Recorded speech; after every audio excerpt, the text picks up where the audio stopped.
Okay, welcome to everyone online and audience to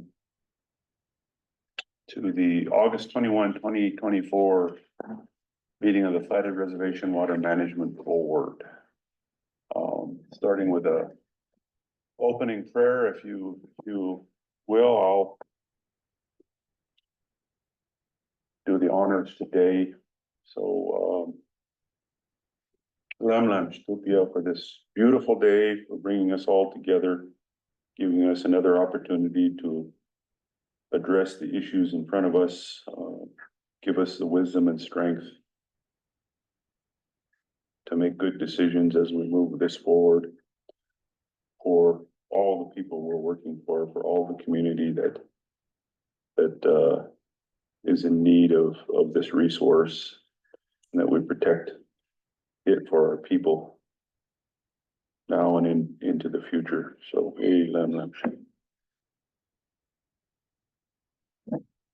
to announce meeting minutes.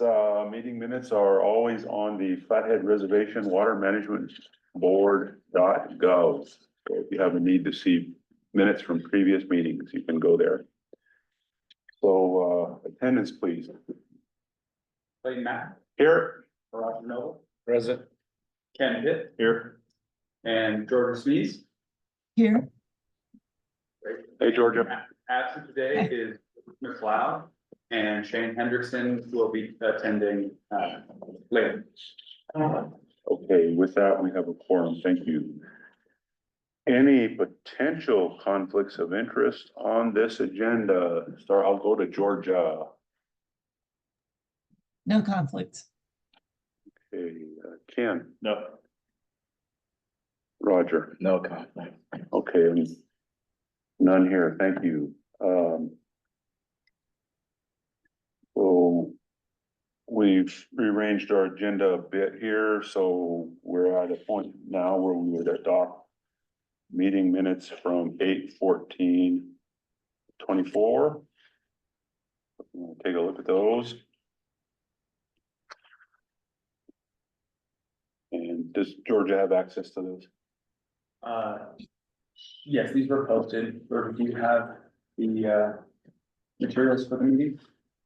I do. I have them in front of me. All right.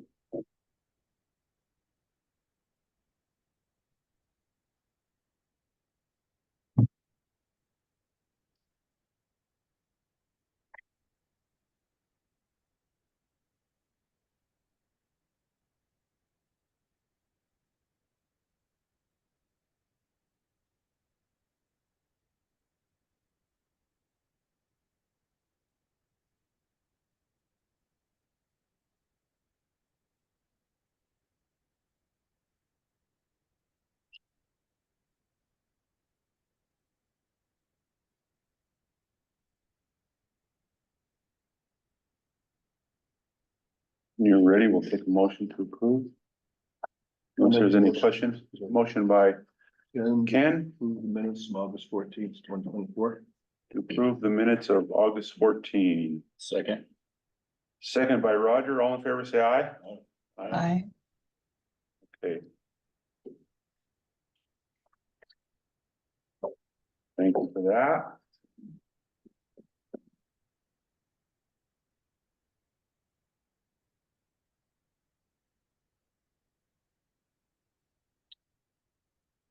For adopt today's agenda. Any comments, questions, or possible changes to today's agenda?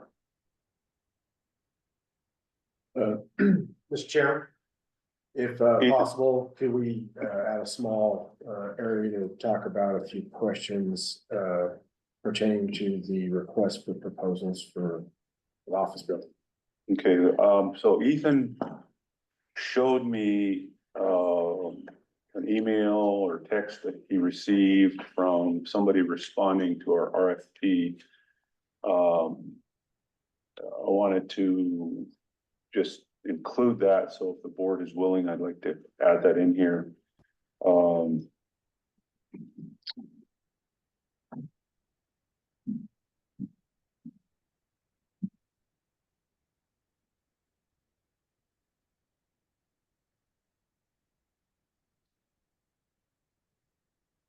I think we can add it under.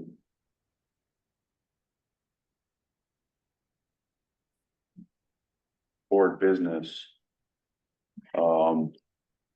If that's okay with the rest of the board. Yes.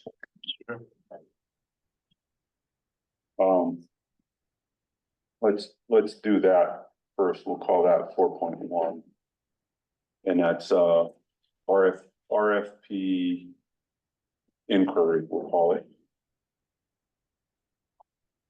Mr. Chairman, I'll just add this, which is definitely more than the email list of questions and, format from Sydney. That's fine. Thank So you. You've got it Okay, thank you. in your hand Thanks, Sydney.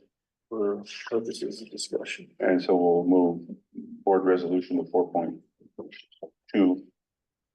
Any other comments, questions, changes to the agenda?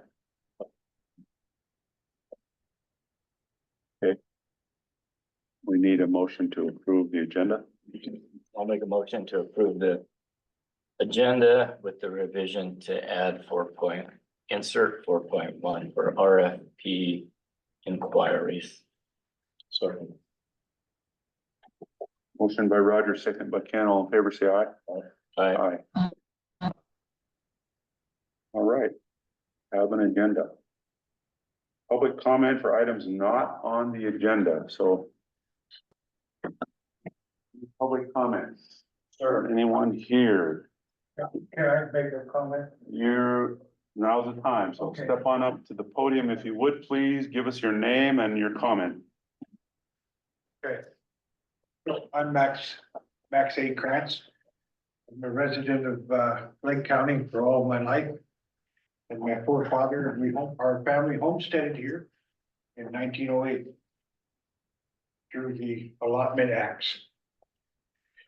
I understand, talking with Mr. Eaton today, that we were gonna have Jacob speak for us, but Jacob, who is forming a 8-lot subdivision, didn't say much on and I guess with what I was told, it was taken care of. So I'm going to refer this to the comment period that you guys put out on the lots of the water wells. So I hope you all understand that. So anyway, this is what's been going on. For over 2 years, we've been working on putting an 8-lot subdivision for affordable housing on 23 acres out there in Cordell. That Dusty Johnson Ruler, who is a member of the Salish and Kootenai tribe. And I'm now an invested partner into it. So, that being said, the property was subdivided once in 2 20s and a 40-acre lots in June 30th of 1996. So it's not like we just took and subdivided acreage that was not already subdivided once before, but we got approval from the Lake County Commissioners to go ahead and divide that into 8 lots. And that there was around July 23rd of 2000, or well, that was around 5/4 of 2023, I think is when we got the approval, because she bought the property June 15th of 2022. So I'm just giving you a little history on that piece of property, and it is sand dunes. It's not, there's no water for agriculture to it. Now, what I've understood is that what I'm picked up on is that we're using the water to control the development of land. And how many acres get broke up by the amount of wells. And by doing larger acres, if you take 2.5 or 2 acres, which is a standard in order to put a house with a well and a septic on it, it makes it affordable for a younger generation. If you stretch that out to 3.5 to 5 acres, I'm bringing this up for a point. I'm making a point so you guys understand, is that you're gonna drive the price up on the next generation to where it might be $50,000 out of range for them to buy that piece of property to build their first home on. It's something that we have to watch.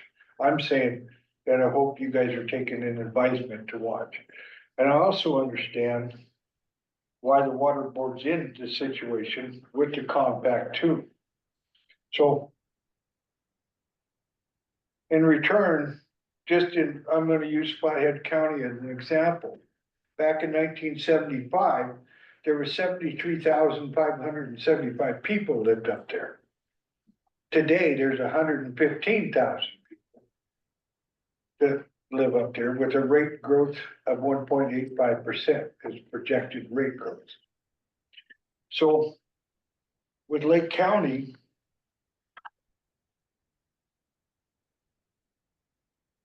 it's like the town of Charlotte.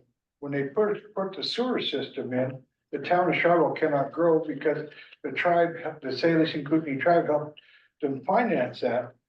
They can grow within, but they cannot grow out. So on some of these parcels to make the school districts, to have kids in schools and to keep communities vibrant to the schools, we also have to think about a balance.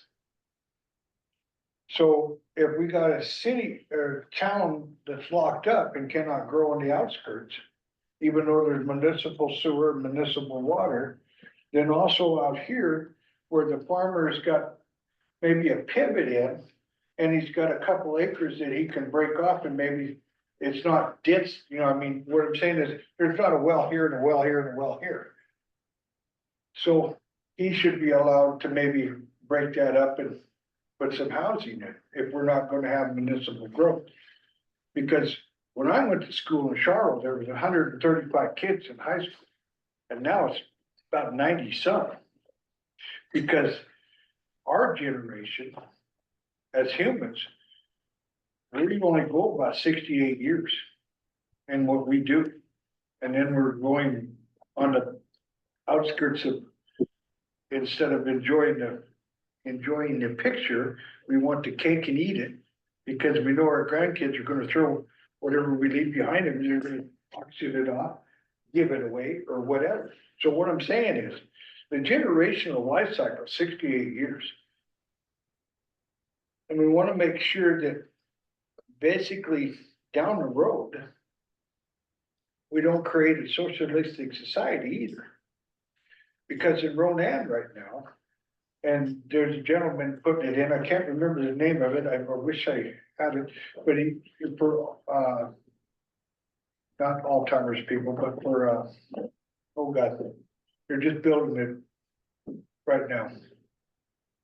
Anyway, they broke up 20 acres, or he bought 20 acres, and then they're putting it in for, we're the people that have, a disability, but, it's farmer something here.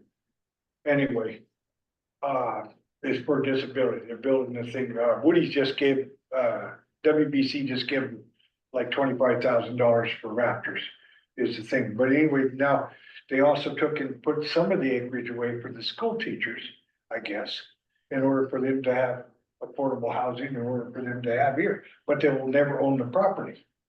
That's a socialistic society set it up by the government. We also have to watch that. So what I'm saying is, if you guys are gonna take and control the water usage and how many wells can be allotted for a bigger, you know, let's say a well, and you're gonna say it has to be 3.5 or 4 acres. Then what you're gonna run into is you're gonna price out our kids that grew here out of possibility of buying land. There's gonna be people coming from out of town to buy the land. And just the way our income is set up, we've lost, I've seen the mill at Olson go bye-bye. Now it's businesses up there, but they don't provide the bigger jobs. Plum Creek, I bought Sagre. You have too. And so where's the balance? So what I'm saying is, if we can keep things in a 2.5, 2 acre or 2.5 acre perspective on land that's not really agricultural in thought and theory, that would be a good point to do. And we also have to worry about the groundwater. And if you want to, our next generation to have a chance to have a house too, then we have to think about that.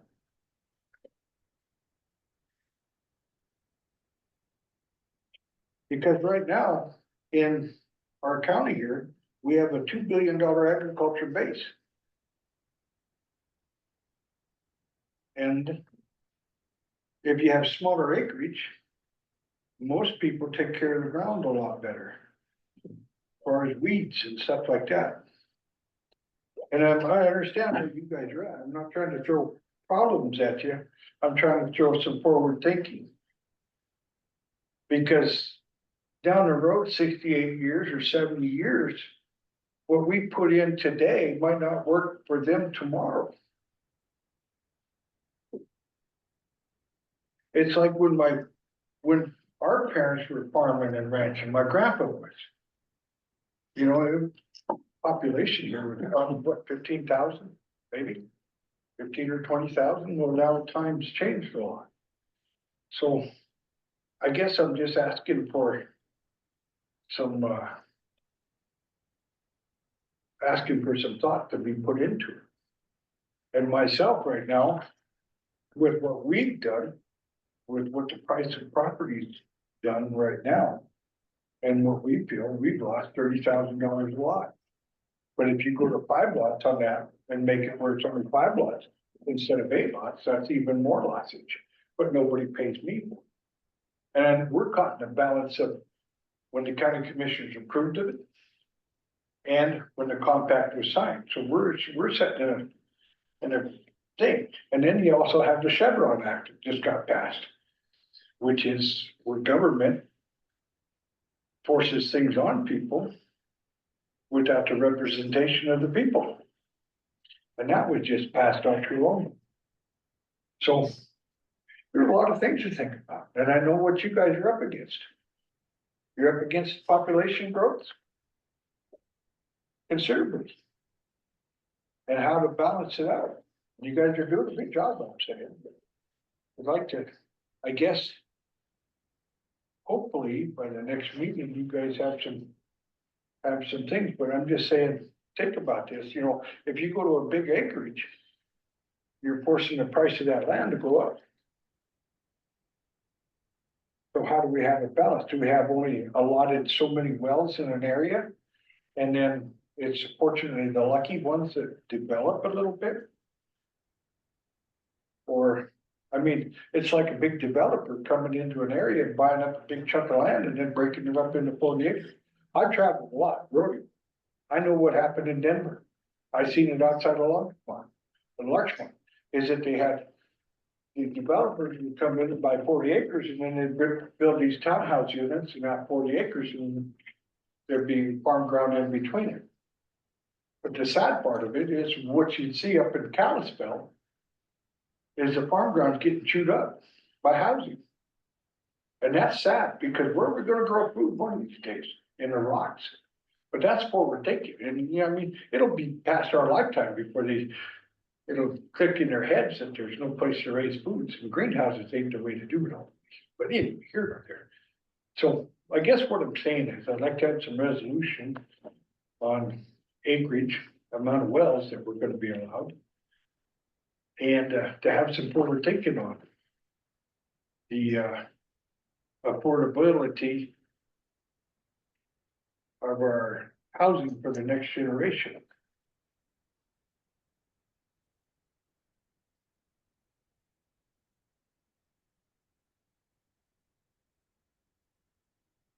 While I'm up there in top 3, this here, right here, is something else I'll bring up that was brought up as running for county commissioner ran up.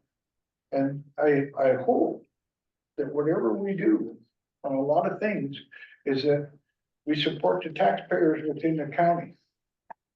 Because what I see at the county commissioners building their new complex up there for their offices and stuff, we have Schwank building the building when we have plenty of contractors that could do it around here in the county. And that should have been put together that way. So when you guys do stuff in your water management stuff, I hope you guys really think about things like that. Is supporting the people that pay the taxes here. That's one of the biggest things that's always bothered me. Why do we have outside companies coming in doing work when we could do it here? And that's my thoughts, guys. And you're doing a good job. And like I told Ethan this morning over the phone, the new project manager down there in St. Louis for the irrigation department, I think he's been doing a good job. There's a lot of change. There's been a lot of good things that have been changed. So I'm just stating that so that everybody knows it. Good. Thank you for your time, board. I hope I put some good thoughts in front of you. And I guess keep up the good work. All right, thank you for your comments. You betcha. Much appreciated. Thank you, Ethan. Sure, we'll see you again. Oh, yeah. Okay, I have farming to do. okay, Thank you. thank you. Any other comments online? Anybody online? If anyone online would like to make a public comment, you can do that now by raising your hand, and we'll allow you to speak.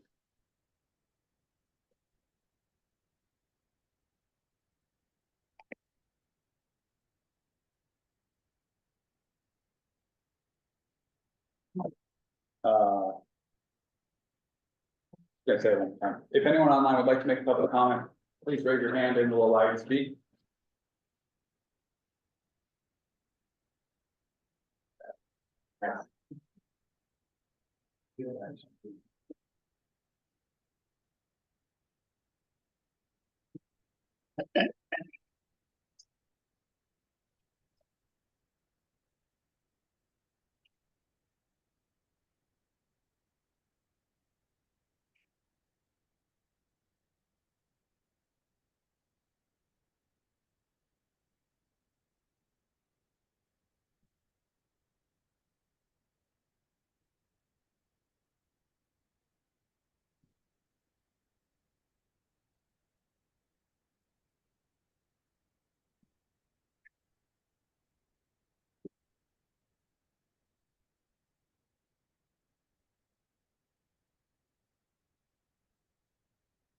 Okay, seeing no public comment. All right, with no further public comment at this time, we'll have an opportunity for comment later in the agenda. Moving to item number 3. Ethan, Mr. Chairman, board members. We have a whole lot of, OE personnel policy sections that, something the board might take a look at today. Because the personnel policy sections kind of, mean, we figured we'd do what we have the other path, which is work through these, using the screen and the document that's up on the screen. You did have a copy of this distributed to you with your meeting materials ahead of time. So on and so forth.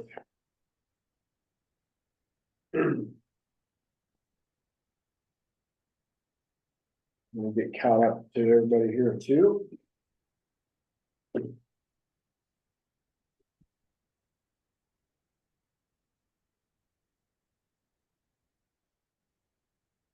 All right, do you want to give that section 2.12? With the chairman's permission, we'll just go one at a time through these, or is that, let's start. they gonna work? Board Okay. members, if we'll start, if you want to do something different, let's go ahead and speak up and we'll consider it. So here we are. So I'm assuming Georgia and Haley can see This is a. this as well. That is not Can right see. now.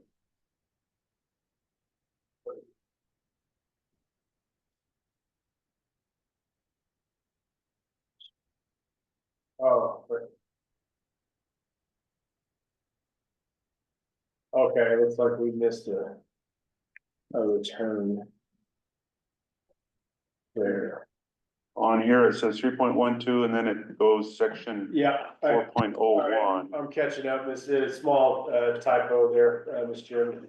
Well, looks like we missed a return. So on section 3.12, it would even need to go to 3.12. So in this section, this is the disclosure of conflicts of interest. And there was, who's added that language there? There, okay. So we have some additional proposed language in this section. Haley, are you with us? Yeah, I'm here. For some reason, I can't turn on my camera. It says that the host is restricting it. But I will just say that the comments and edits and suggestions that I provided for today's meeting were based on the agenda. So any sort of suggestions or edits that I have to other sections are forthcoming, including this section that you're reviewing right now. By forthcoming, you mean that, did you want to talk about this language now, or? No, I have not provided any edits or review. Once over, if it's already been approved, of sections unless they were listed on the agenda for today's meeting. The board has directed me to look over this entire document. And so I have only provided edits or suggestions or comments for what was listed on the agenda today. Sure, section 3.12 was listed on the agenda. The conflicts of interest section, but it looks like the title of section 3.12 wasn't listed, but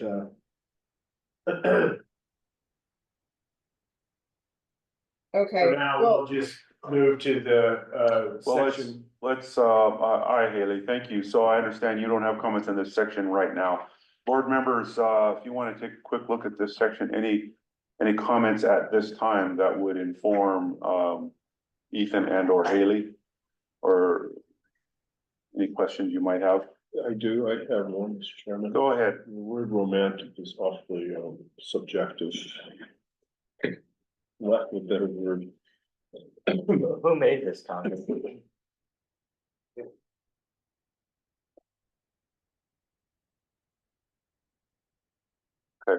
I would say maybe personal.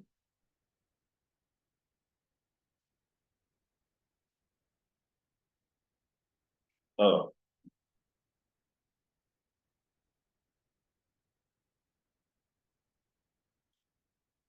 That's okay with me. That's fair.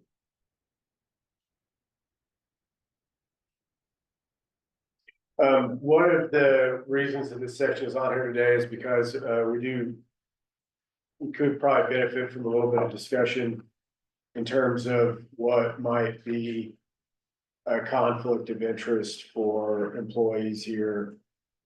For instance, if we had an employee here who was engaged in water rights consulting or water rights work that was outside of the exterior boundaries in Flathead Indian Reservation, would that constitute a conflict of interest?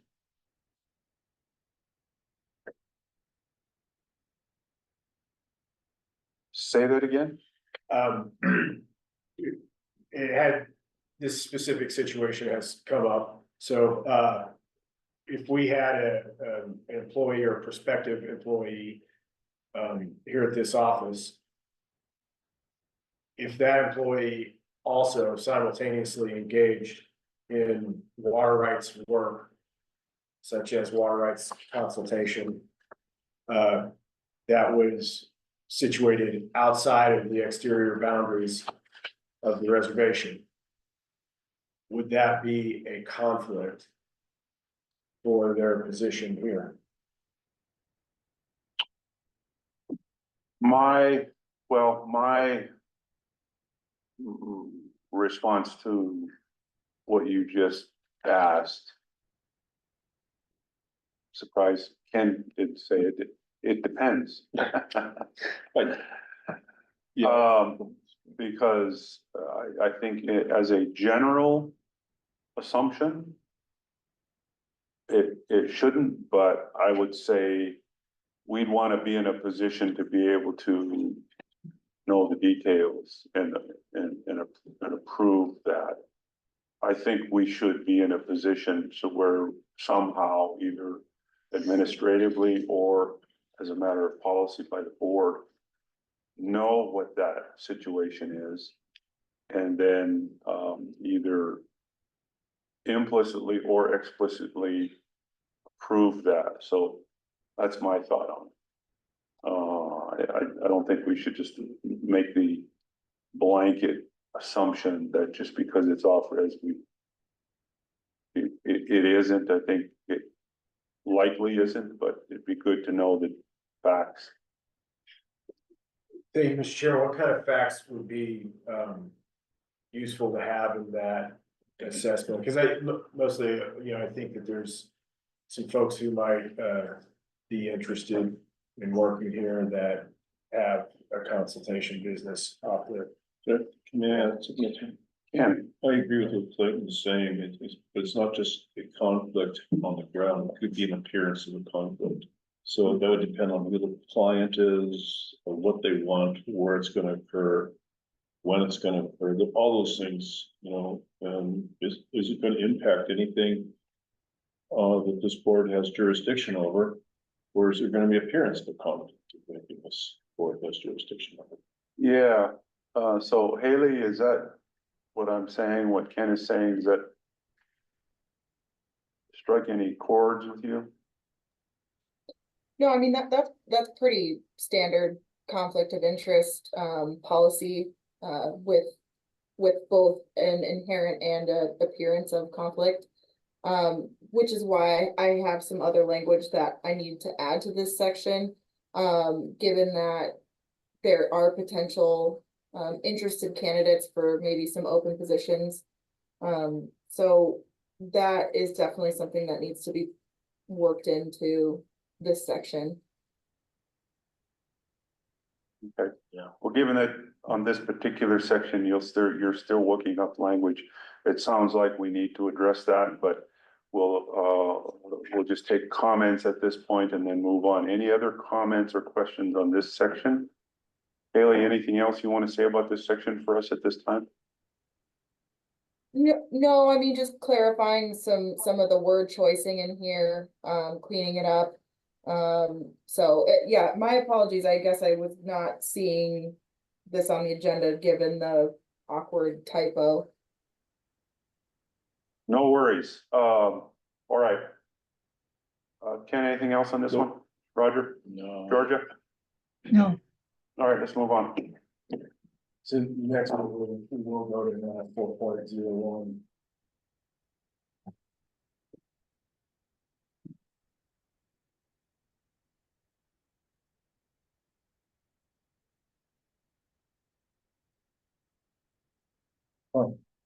Well, the second one is the one that Fair Labor Standards Act. Can we see the comments and maybe get rid of the board to the left?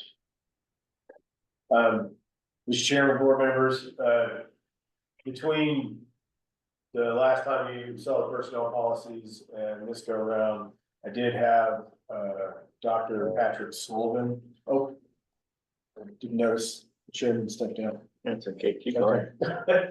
I did notice, have Dr. Patrick Sullivan review the personnel policies for consistency. He's got extensive experience in working with government HR issues, and one of the items that he did specifically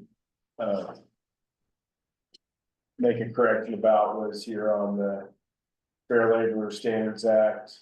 We had originally had this language that the OE intends to follow fair labor standards and intends to correct any unintentional violations.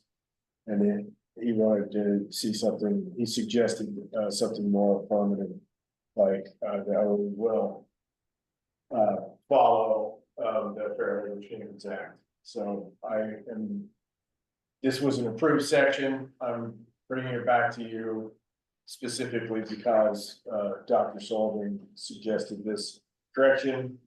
And along with that, Haley had a couple of, type, is that Haley's corrections there? And the blue there? You have the, oh, no, that is actually also Dr. Sullivan. He provided some additional, corrections on the section, which were, probably good. I actually disagree with him. Okay. Just the editorial comments. I don't think that should be a period. I think it should be a semicolon. Yep, he and I have had a disagreement about semicolons. He's not a fan of semicolon. I think they're fine. So I guess I'm on here, but I do think the T, up in brought is probably, at the end of line 1. Looks like we had BROU. Oh. So he caught that one, which was the.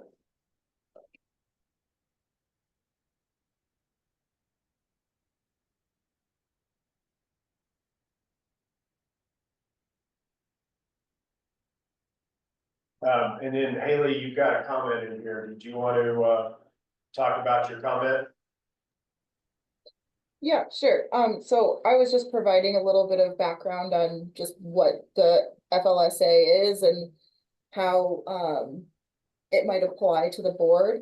Of course, pretty much like everything that we're most likely going to see, the board doesn't perfectly fit in the context of a public entity, agency, or government, given that it's a government instrumentality. And so the board has the decision to apply the FLSA or not. My suggestion or clarification was somewhat along the same veins as Mr. Sullivan, but essentially just wanting to say that if we're going to be adopting like pretty much the policies of the FLSA, then we need to make that statement and be clear about it. Otherwise, if we're just adopting specific policies, which this section seemed like it only is adopting the pay discrepancies and record keeping that are under the FLSA, then we need to also make that statement clear.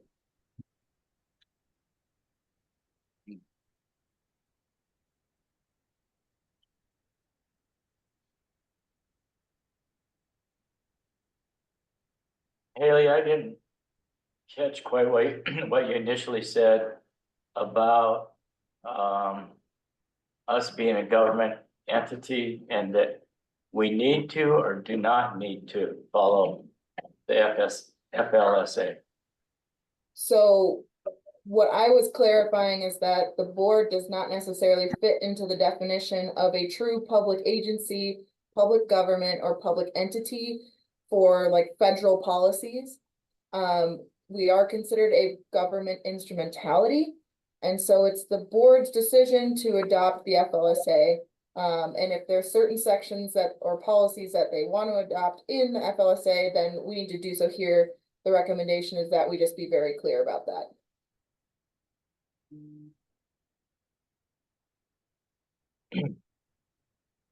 And what we have here is not the FLSA in its entirety. It's not, no. I mean, the FLSA is a massive set of policies and standards. I mean, I have it up at the top, just very broadly that it ranges from like record keeping to minimum wage ranges, overtime pay, youth employment. So I mean, there's a whole bunch of policies and standards that are incorporated within it.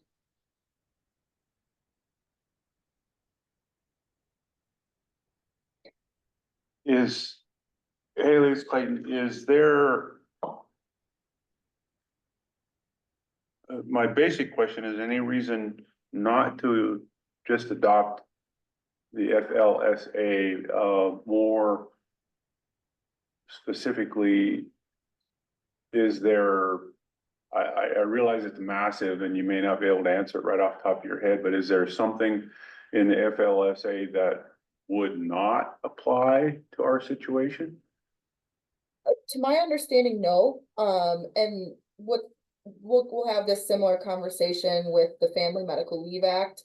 That's later on here, but essentially a common practice is if the entity sets more specific policies, then typically those more specific policies will be what outweighs something that they adopt as more broad, if they don't necessarily fit within the context of that broader act.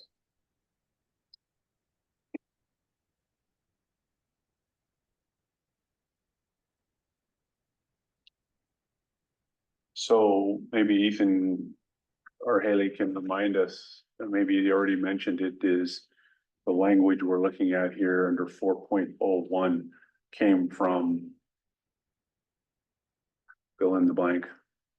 Mr. Chairman, while you're away, I tried to explain this a little bit, but, I had, Dr. Patrick Sullivan, who was the HR expert that, we used for some training. Oh, I see. Review these personnel policies, and as a Okay, result, he, in this 4.01, he, issued this, clarification, that, instead of the OE intends to follow FLSA, that it was his opinion that we had to follow, FLSA.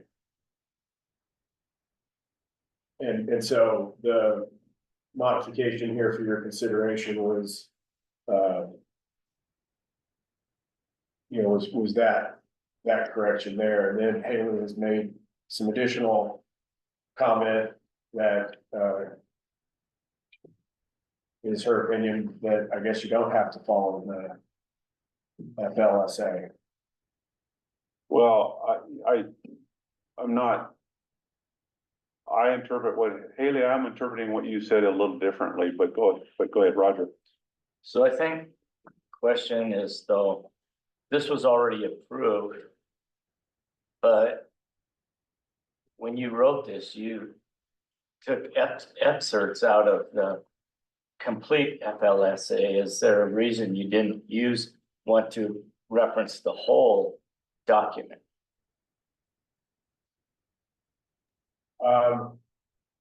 I would have to go back and look, but I think that this might have been a section that was originally had its origin with associated employers. I would need to check though, I gotta be honest, I've, drafted a few things in between now and then. And so, Okay, if I am directly responsible, there was not real intent on my end of really trying to truncate anything. Haley, back to what you had said and what Ethan just mentioned,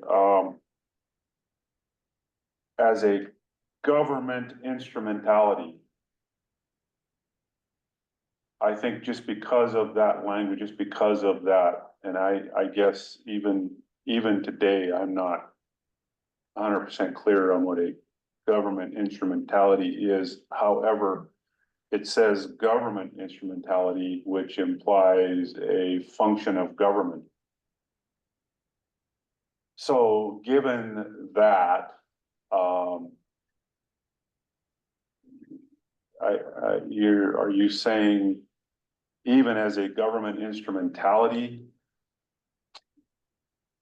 we're not required to follow FLSA and it's optional? No, and I can clarify this, so what I was saying is that that definition does not fit within what is prescribed within the FLSA. However, because of the government nature that the FLSA, the broad concepts, my suggestion would be to provide a clarifying statement that the OE follows the FLSA or adopts the FLSA for purposes of X, Y, and Z. And then if there's further statements or further policies that the board would like to adopt that are more specific and more applicable to the office, then those provisions would outweigh certain broader provisions that the board necessarily adopts as a whole from the FLSA.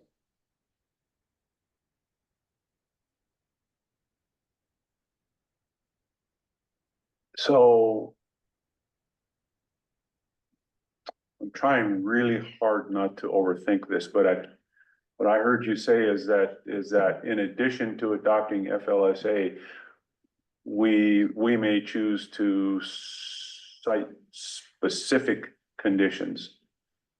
And if we do that, that would override what's in the general FLSA. Sure, so I mean, here's a simple example. So one of the things that the FLSA provides is policies and standards for record keeping for a government entity. And so if the office wants to set higher standards and more stringent standards for record keeping practices, then those standards would outweigh what the FLSA requires. Okay, and we could do that at any time, so there's no reason for us not to just adopt the FLSA.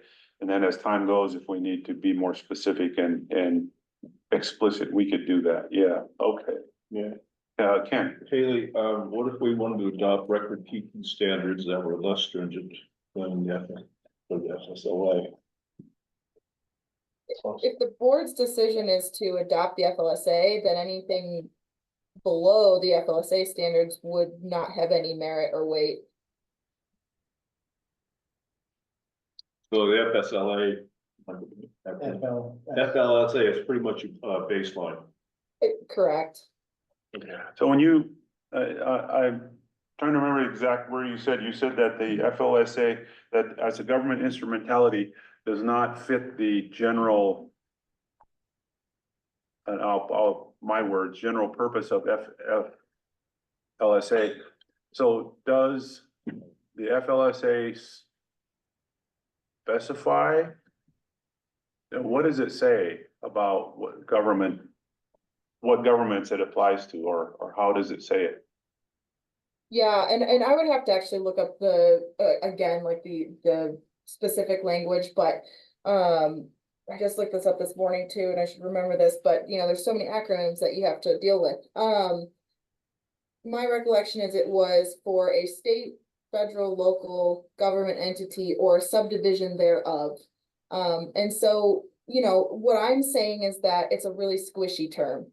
Like, what does subdivision of mean? I would say it counts a government instrumentality. I guess that would be my interpretation, because I'm just on the flip side, if we decide not to adopt the FLSA, if something should happen, I would guess we could easily be challenged on not applying it.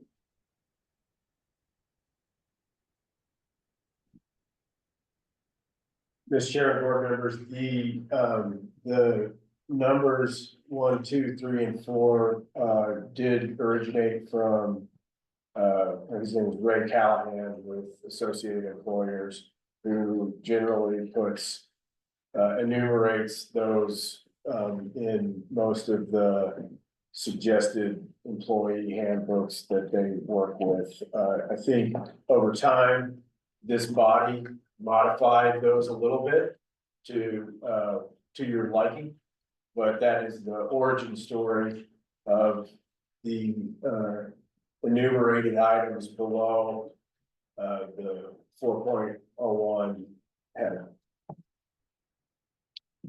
So Haley, if we were to keep those enumerated items and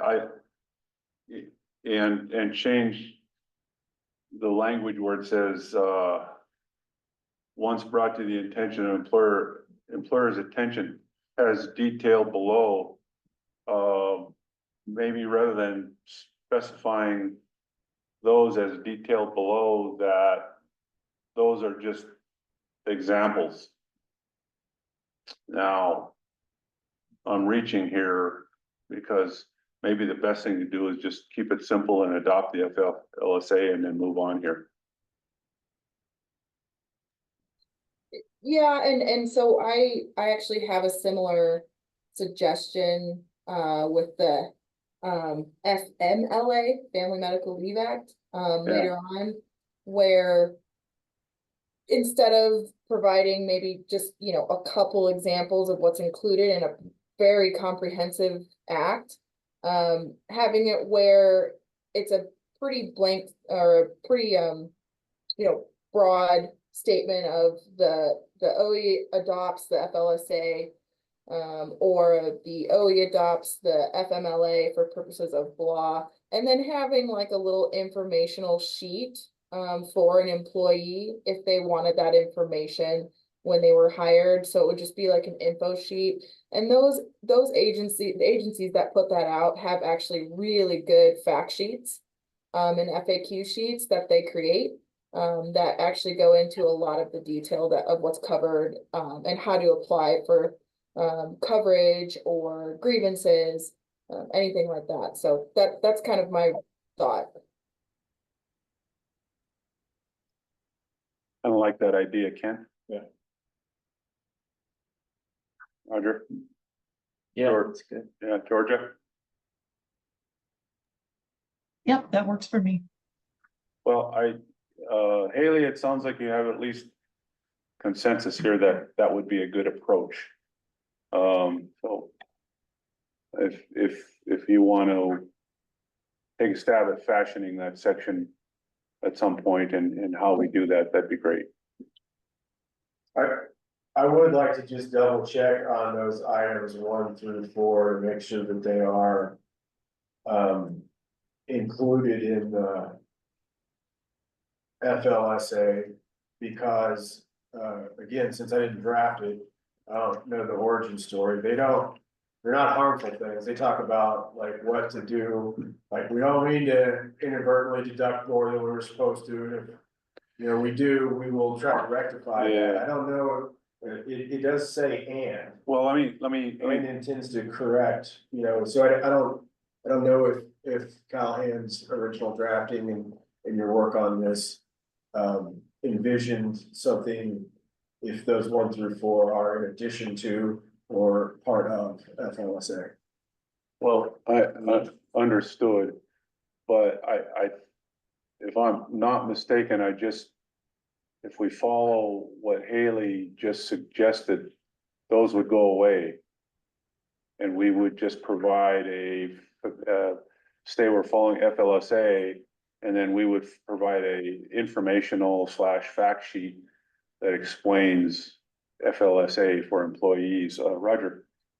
So I don't know if those are in FLSA either, but to me, those sound like they're more payroll issues and maybe should be set somewhere else in this thing. Maybe I don't know, maybe they're not even applicable to FLSA. So I guess I would tell Haley to take a look at that and see if we should keep them or delete them or move them to another section. Yeah. Haley, is all that? Go ahead. Apologies. No, I mean, I think that's one kind of overarching thought to keep in mind, is that there are some rearrangements of policies that I would be making in this kind of next round of edits, and not necessarily, changing any of the language or anything, but just moving some of these specific policies into a different section that just make more cohesive sense. So this would definitely be in a different section, but payroll in terms of like overtime pay, minimum wage, trying to think what else, like youth working, anything like that is included in the FLSA. So I don't know about the specifics with deductions, but it does cover a lot of pay. Okay. All right, anything else on this section to discuss right now? Ken? No, Roger? Georgia? Sorry, I keep muting and unmuting. No, I'm fine. Okay, Haley, we good to move forward then?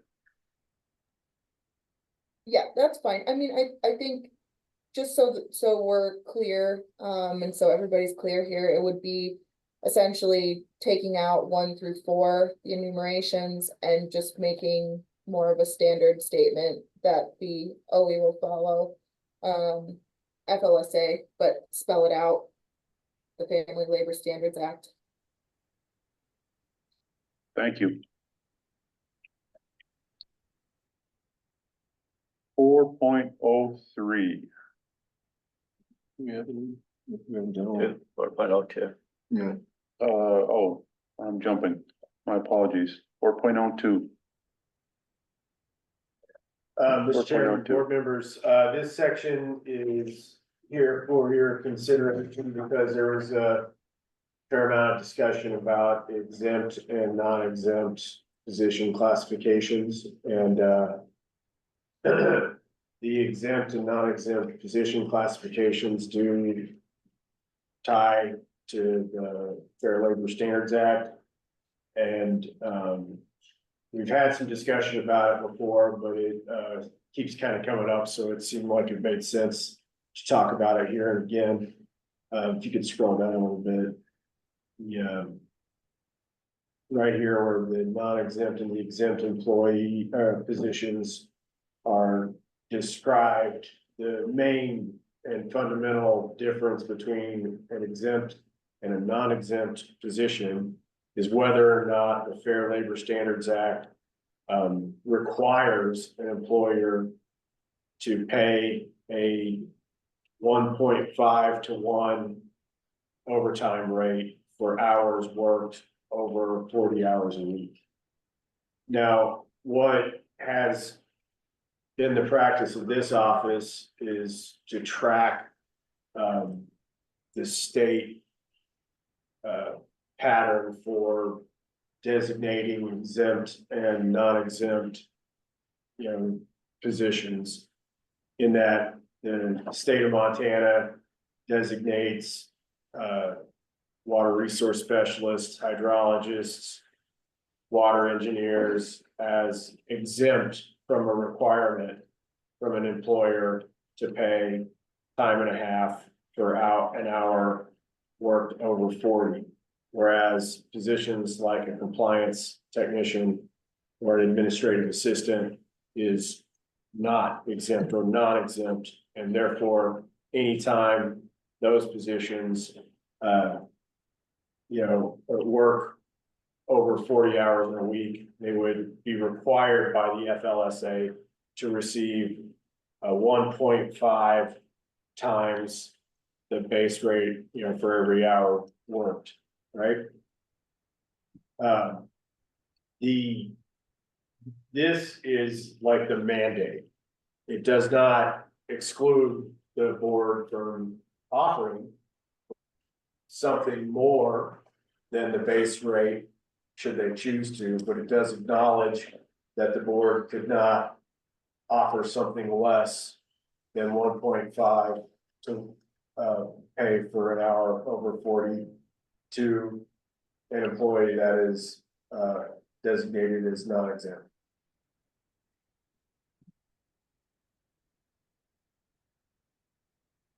This language comes out of the Fair Labor Standards Act. Yes. Yeah. And the language comes out of the act, the practice in the office comes from what the state of Montana does. Yep. Okay? And right or wrong, I just, you do what I was trying to give you the background, okay? Yep.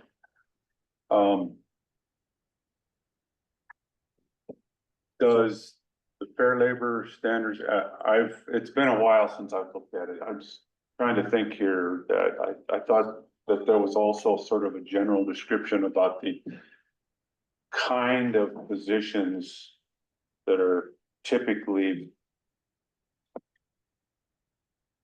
exempt positions.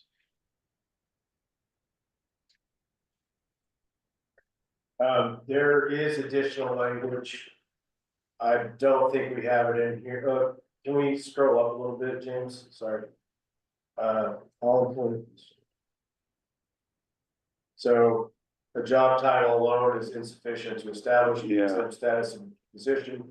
The exempt or non-exempt status of any position must be determined, you could scroll, based on whether the position's salary and duties meet the requirements of the regulations, in this part classification, documentation for each position will be fundamental component of each position description.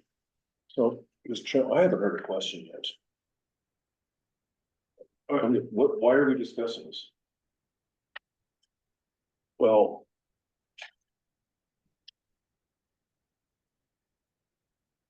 we in fact did have some of this discussion in our last meeting about exempt versus non-exempt employees and the questions of who will qualify for comp time and overtime. Okay.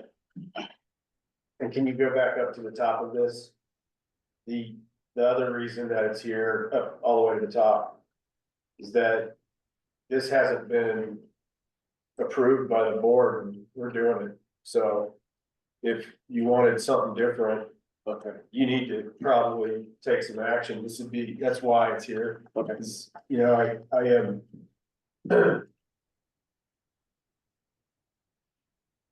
Okay, so could you go up a little? Go a little more. Okay. A minute, there you go. Well, these are specific to ours.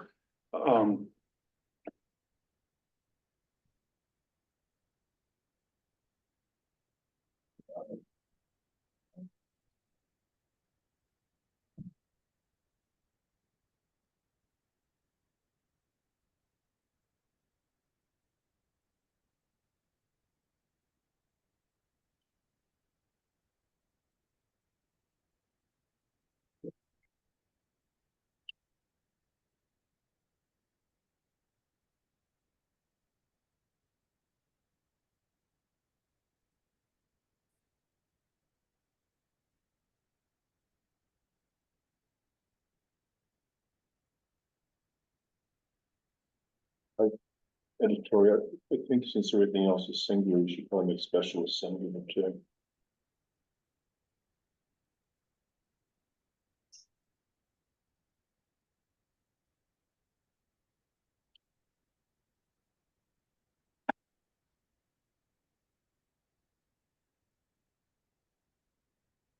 Mr. Chair, I have a comment.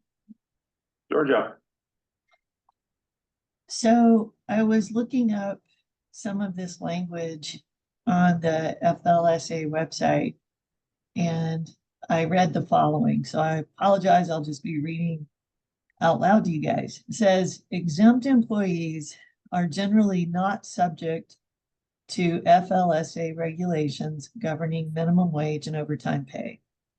Rather, exempt employees are paid on a salary or fee basis, meaning they typically must receive their salary each work week regardless of the quality or quantity of work performed. I had not read that before. And it seems like we would want to have some language stipulating the quality and quantity in terms of like number of hours worked a week. Or am I overthinking this? no, it's worth discussing. I'm reaching back into my personal experience a little, and I know that in the organization I worked for 40 years, they set all program managers and above as exempt employees. And I understand what you just read, but at the same time, we were not salaried.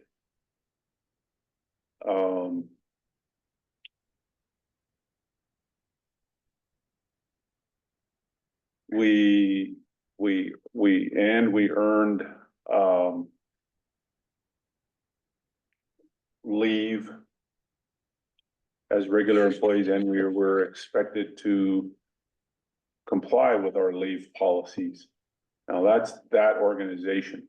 And I think there must be some flexibility built into the rules that allow organizations to set their policies. So my reflection is simply, management level type positions, were generally classified as exempt. And in that, they did not earn comp time or overtime. Beyond that, it wasn't.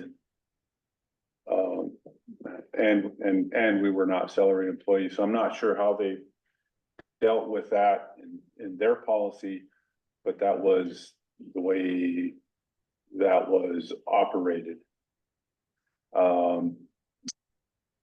So, but having said that, yeah, I don't think we can overlook that, Georgia. I think we need to be aware of everything. Given everything that we've just discussed so far, Haley, is there any additional input that you might have for us? May I answer? Ken? Yeah, I spent 40 years or so as an exempt employee. And we had a minimum hours, set minimum hours a week that you had to be in the office.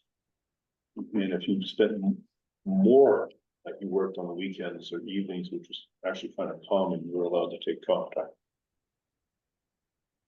That was a federal government. You were allowed to, as an exempt employee? Yeah, see, that's that organization and that policy. So, and I'm not familiar with that, but that's the situation I was in was different, is exempt employees did not qualify for comp time or overtime.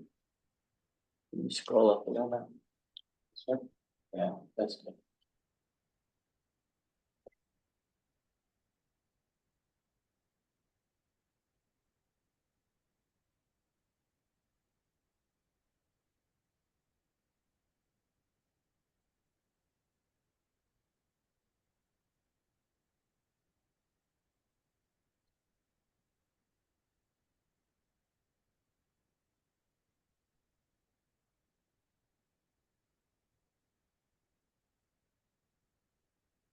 So this language, I just Googled Title 29 CFR 541.604. And these two paragraphs are part of it, but not of its entirety. And so there's a lot more to this. And it talks about sales and all kinds of other things. So I guess I would like to see Haley take a harder look at this section and give us her interpretation or explanation of what it entails. It goes on to say about all sales in the store of 5% of the store's profits. You know, there's a lot of specifics in here that's not here. So I think we need to get another broader perspective on this. The other, I don't know that we would end up in a situation, but we,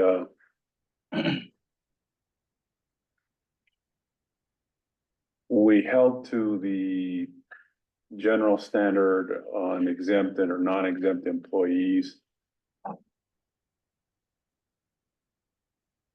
Except in emergencies. And the emergencies were typically emergencies associated with our fire program. We're not gonna have those kind of emergencies, but under those conditions, when those emergencies were declared, we had, you know, fire employees, working fires, active fires, then typically exempt employees were allowed to, in those situations, earn comp time or overtime. Those are the only other exceptions that I was aware of. But I would tend to agree. Haley, I didn't mean to cut you off earlier. Had you had a chance to look at this and I think Roger's notion that we'd like to have you take a look at this a little further would be helpful. Yeah, so the two paragraphs right there under like compensation for exempt positions, I actually in my edits right below took those out. Because there's a section later on that I noticed that discusses both overtime, comp time, additional compensation for non-exempt and exempt employees in sections later on that I think it's more appropriate to go under than here. Where we're just talking about the classification of what a non-exempt or an exempt employee is. The actual nuances of the compensation, I think, should be in a different section. So I've revised this particular section to just describe what non-exempt and exempt are. And kind of simplified it so it's not as wordy.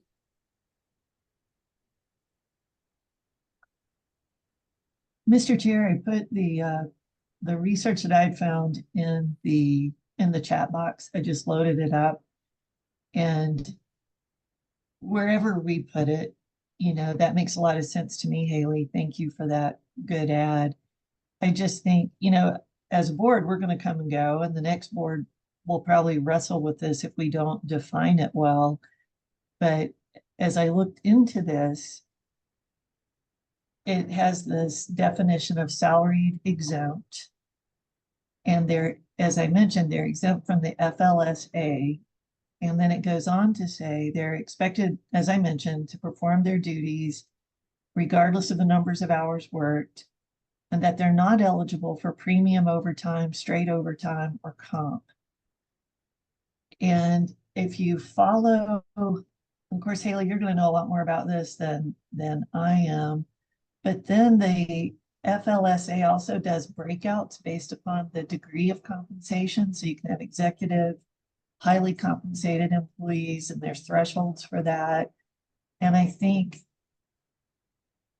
just to better serve future boards, this is the kind of language we may want to include in the policy so that boards and the staff in the office have very clear understanding of what is expected. I'll just be completely candid. I was not aware that there was any language in the FLSA indicating you got paid no matter what hours you worked. And I think, you know, people are going to typically work more, not less. At least that's been my experience. But it's again one of these things where our policy isn't as tightly defined as perhaps we think it is. And if this is surprising to me right now, then maybe it's surprising to someone else. I don't know.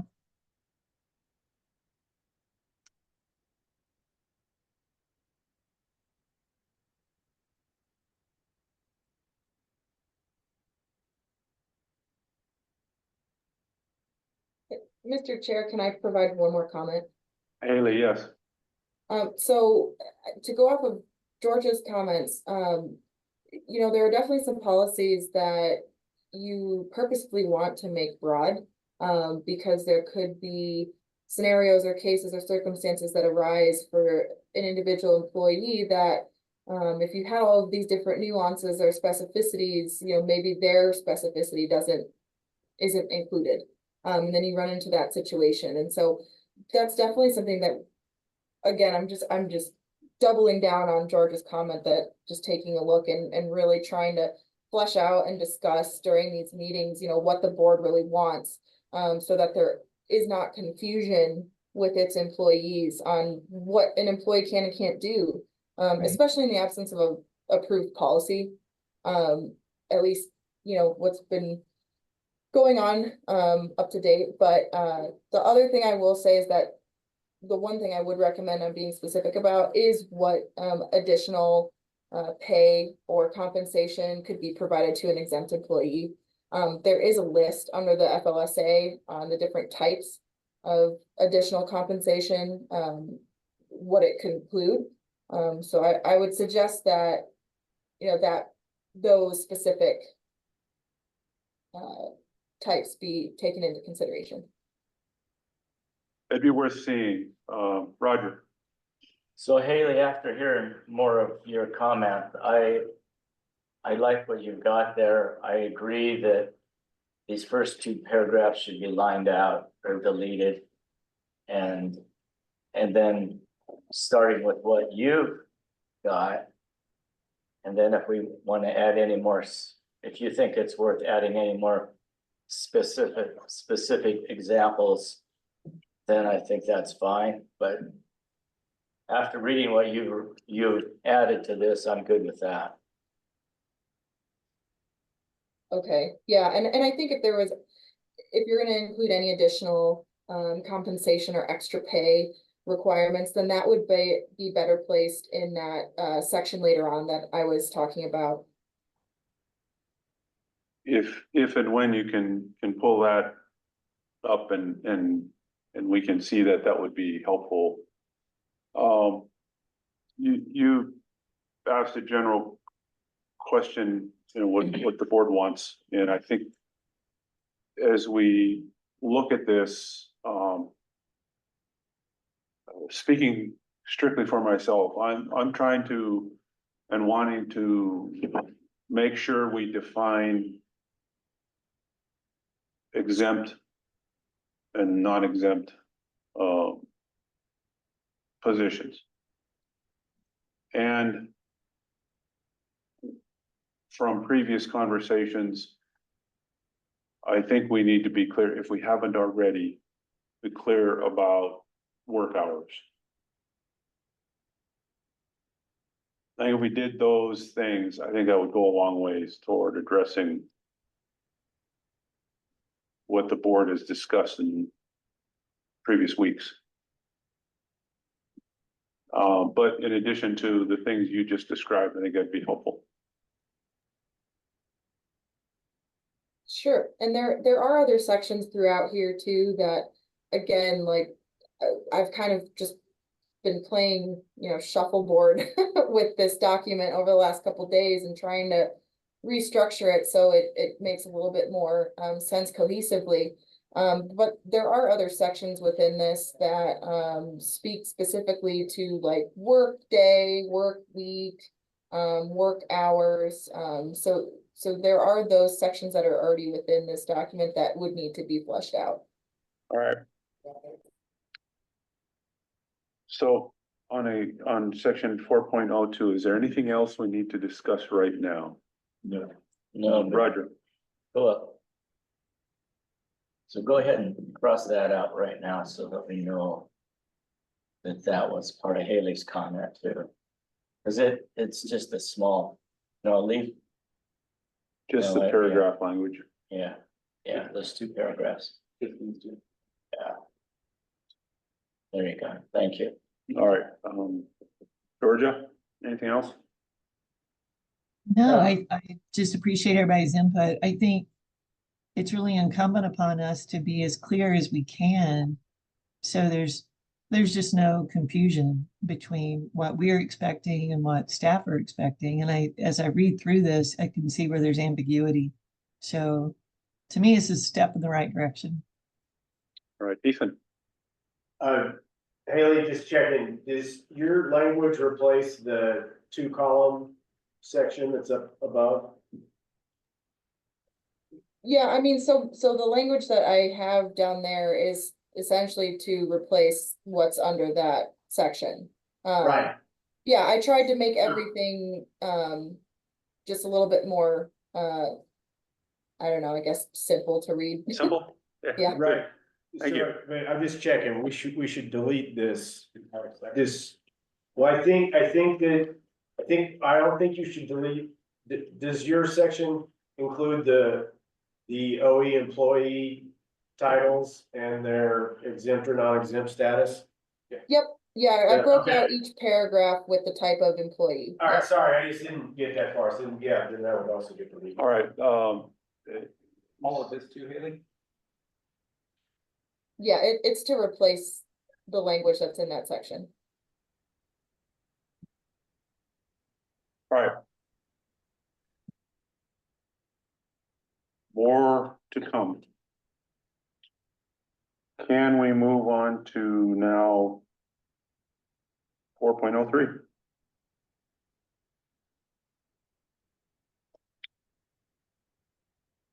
Mr. Chairman, board members, this section is in here because I understood you wanted to revisit this section. And specifically, we do have a section that talks about position descriptions. But I understood that there was some uncertainty on the difference between job descriptions and position descriptions, and so that's what this update kind of looks at. And just for a reminder of the intent, a job description is supposed to talk about all different tiers of a specific job. So like a job description for a water resources specialist would include, you know, tier 1, 2, and 3, and talk about the difference, you know, the different levels, whereas the position description would be specific to an employee, and would designate what tier they were at and other essential information about their particular position. So on the comments, who provided the purple and who provided the red? You have to hover over it. Okay.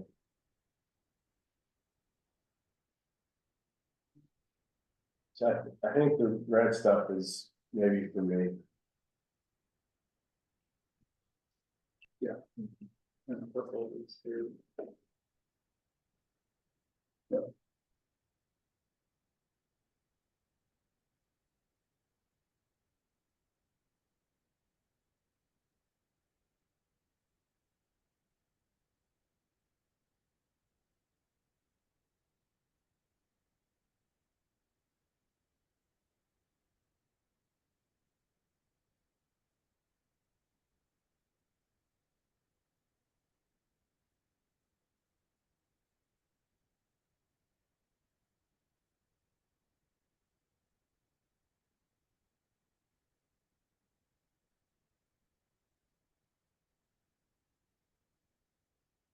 Is there more to 403 then?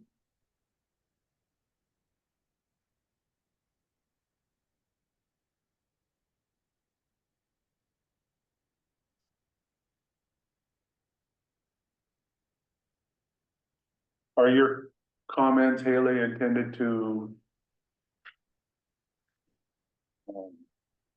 support or supplant? Like that, the word choice, that was good. Yeah, I mean, it's essentially, again, I don't know why I was just doing one chunk, but yeah, it's essentially clarifying and simplifying the language that's above. There are a few things that I thought were unnecessary, and just to clarify, because I think it's just repetitive, there are some things that are repetitive, so, that's more so what it was. So that would be a supplant. Yes, it would be option B.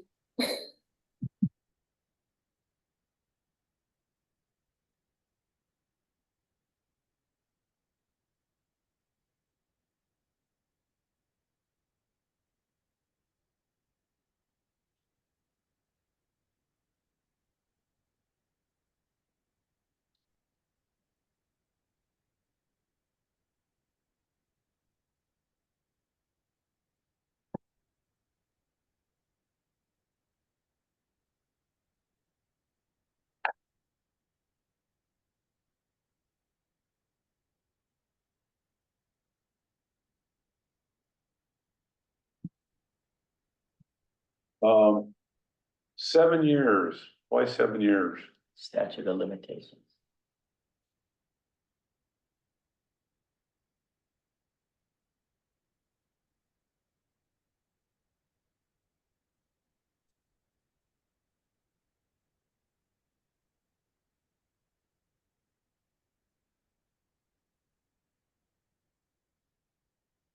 The last sentence on your edited section, Haley, says 7 years. That was from the language above as well. I wasn't sure if that was a business decision that the board in the office made, so I kept it in there for discussion. Okay, I'm discussing. Isn't that kind of like, I know when I was in business, we had to keep our files for 7 years. And after that, we could throw stuff away. Tax So audit well, goes back 7 years. this was even job, you know, the whole job file. After 7 years, we could toss it if we wanted to. So that's kind of where I'm assuming it comes from. I had one quick question. There's kind of positions, like in the second sentence of the second paragraph there. Positions and contracts, so positions and job seem to be interchanged a bit. Should. Because I thought a position description was then what was generated after the person was hired. Yep, no, it's a good catch. It should say jobs and contracts, and then that second line should say if a job or a contract is not filled. And if a job or contract.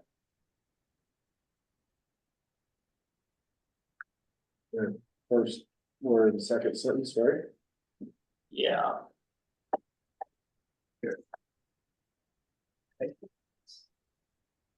Here, yeah. So that just say jobs and contracts? Yeah. And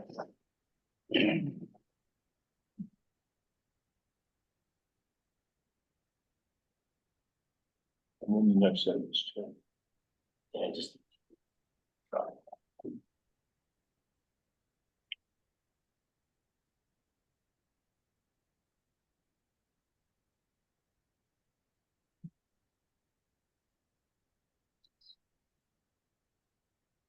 Fine.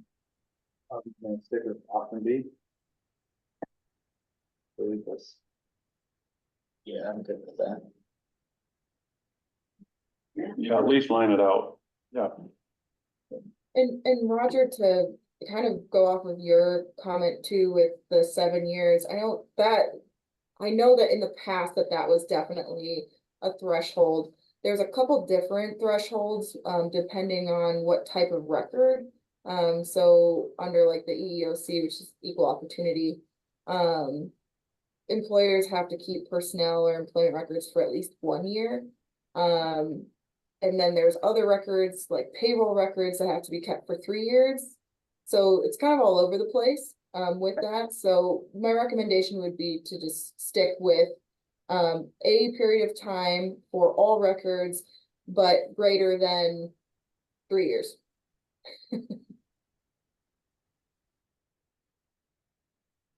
Want to fix that, James?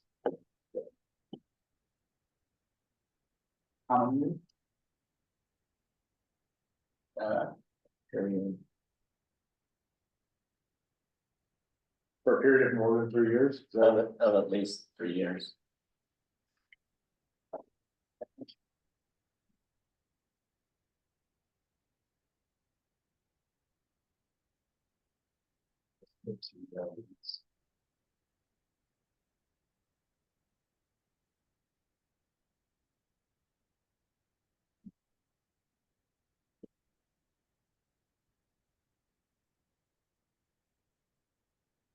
You guys, does that mean like you guys might put this one in the green?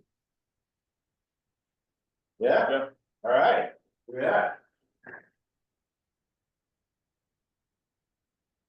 Approval or consensus?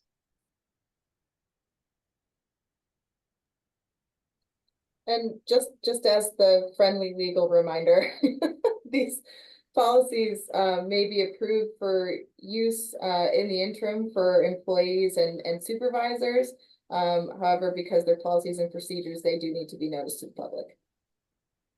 Yes. So we'll need to.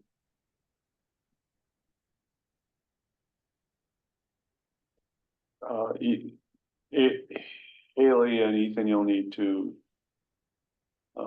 Make a plan for what and when goes out to the public. Once we approve, I don't know if we're waiting for everything to get approved or if we're going out in chunks, whatever. whatever we've been doing. I think we're gonna try to get through the lion's share of it before we Okay. send it out, just out of kindness to our website managers. Okay. Yeah, I mean, I would second that too, just with the personnel policies, especially given the fact that I'm gonna be rearranging a couple of these to go into different sections. But it does not mean that the office or the board cannot utilize these policies once they're approved.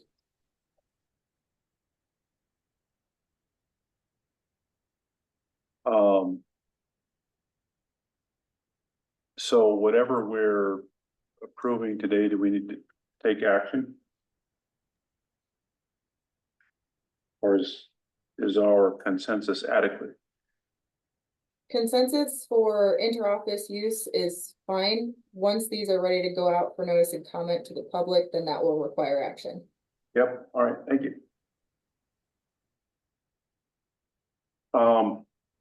That was 4.03. So I think we're on to 5.03.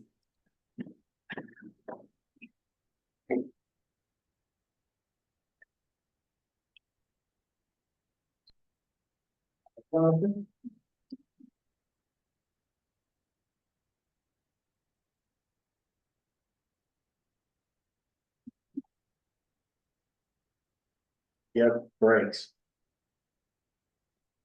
Oh, we're gonna take one? No, let's see what you say here.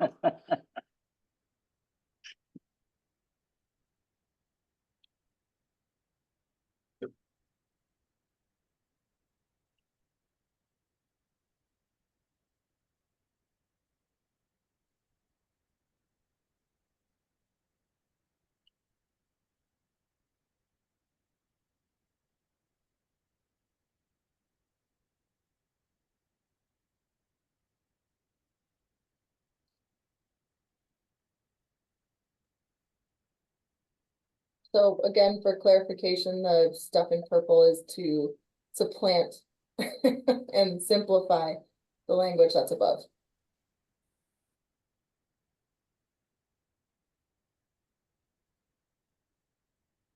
Mr.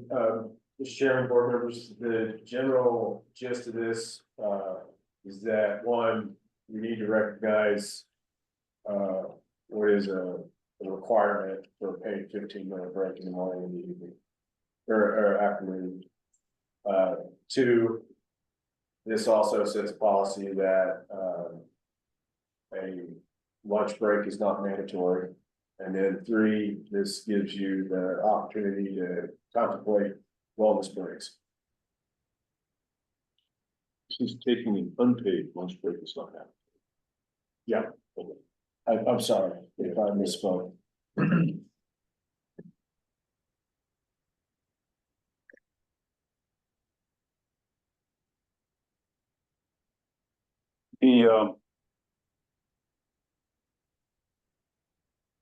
The wellness break part, what I've seen, I think, our tribal organization, I think the college does as well. I think you can take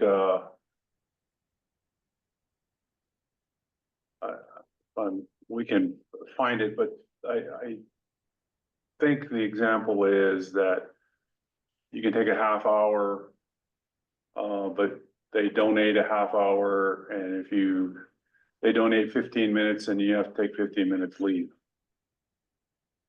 Something to that effect. Now, that's just an example, but I'm trying to think, is there a way to offer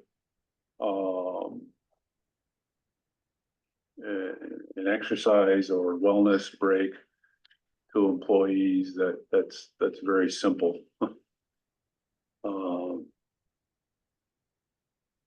Maybe they want to go for a walk, maybe they want to go for a run, maybe they want to ride a bike or do any of these other things, but I think that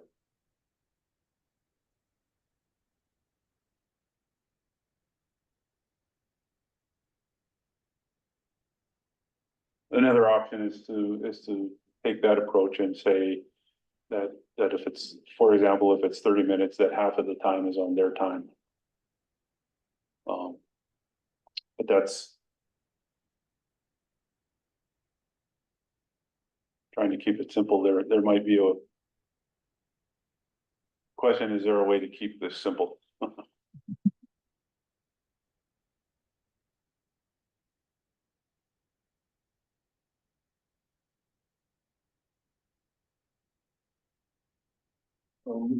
In response to that, Mr. Chairman, I'm thinking listing out what's considered a wellness break is.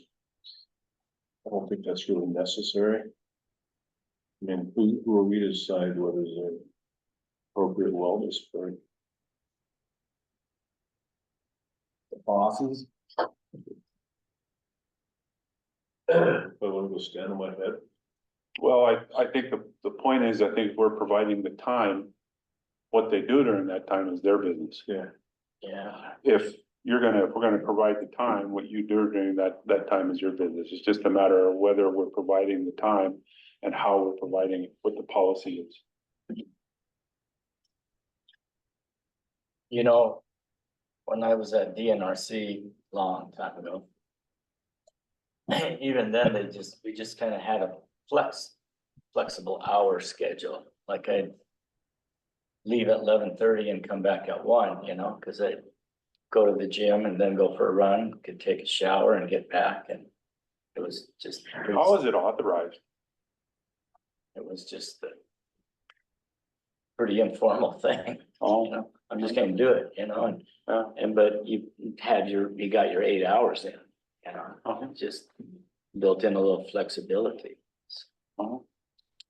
I guess the only other thing too that I see up there is we always had to take, wherever I've been, we had to take at least a half-hour lunch just to get away and clear your head and then come back with a better attitude or whatever, you know, so. Full belly? Yeah, full belly, yeah. So I almost think it's good to at least take a half-hour lunch break just to have some downtime. Almost nobody here wants to have a mandatory lunch break. Just to let you know, that is not how most of us operate at all. We come here and get our work done and eat something at our desk. Seconded. That means if that's the case, then I don't get to get in the car and head back home until 30 minutes later than. Well, That's the language here doesn't say required, it says allowed. Are you talking required? I don't know, I was just, we always had to get away. I'm just using that as an example. Yeah, I think we offer that as Haley, do you have something? No, I mean, it's gonna be what the board and the office want for the productivity and the function of the office, but yeah, there's no federal or state law requirement for an employer to require a meal break. Just out of curiosity, do any of the staff take a wellness break? It hasn't been authorized, so nobody has had opportunity to take a wellness break, which is why it's on this list here. I'm hoping you could land on something that's a win for today, maybe. But if you don't want to allow them, though, we should just know. Yeah, I don't know that anybody has said we don't want to allow, I just think we need to figure out, so let me ask this question, what would you guys like to see when it comes to a wellness break? So I'm kind of asking Ethan, all of you who are here today. If you guys have input, we'd like to hear it.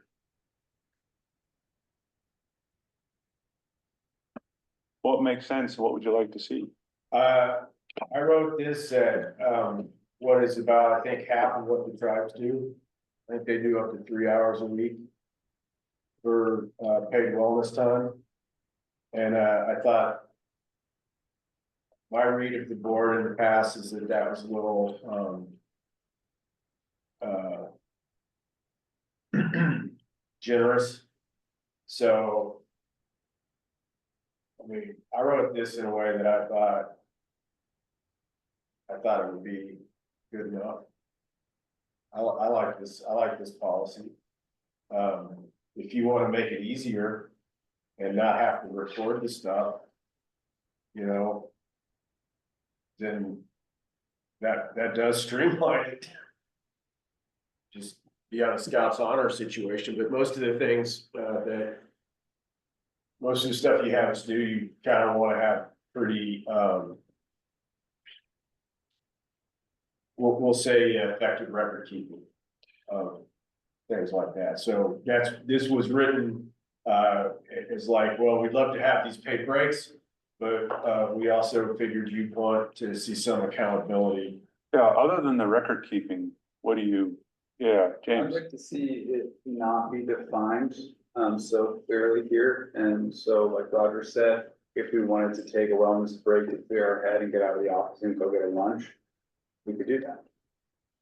But it's not a paid break. It says it's a paid break. You're not gonna get paid for going to lunch, or you're not gonna get paid to go for a jog. I don't agree with paid wellness breaks. That's, to me, Well, that's what I'm saying. I think depending on where the organization, where we were at is I'd have to look back. I could go find it, but if I remember right, whatever it was, let's say it was a half hour. We were granted 15 minutes and we had to use 15 minutes of our time. So we had to actually take leave for 15 minutes. If it was an hour, then we were granted a half hour and had to take a half hour. The other thing about doing it was that it was scheduled. It wasn't random. It was scheduled and authorized, so it'd have to be on an employee's, you know, administratively had to be scheduled so that if you didn't do it, that's fine, but when you did it, it had to be scheduled. It wasn't just random. And I don't know if that makes any difference to you, but that was, I don't know. Any other thoughts back here? So we want you coming up and give us your thoughts.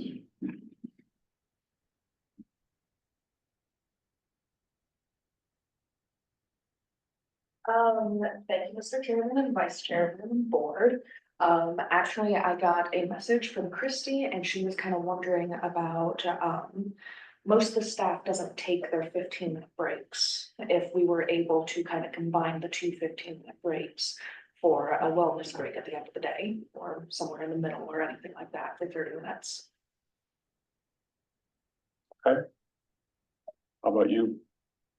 I did enjoy the, when I worked for the tribes, their wellness breaks and things like that, but I didn't get to experience it very often, just because it was an optional thing, and I preferred to work on my stuff because I was so far behind all the time. So I like having it optional, but I don't know if a lot of people would use it. Okay, thank you. Thank you. Any ideas? No? Yeah, something. Ken? My former position, we were allowed to take wellness breaks. And I thought it disagree just a little bit with Roger about paid versus unpaid. I thought the fact that I was able to clear my mind made me far more productive. And I think the government got an increase in my production because I was able to take, you know, in fact, when I was on these wellness breaks is when I got some of my best ideas. Death shower. So that's just my Mr. experience. Chairman, if I could add. Yes. So I was just Googling some stuff up, and for companies that have wellness breaks for their staff, they tend to have lower health insurance costs. There's a lot of advantages to taking them.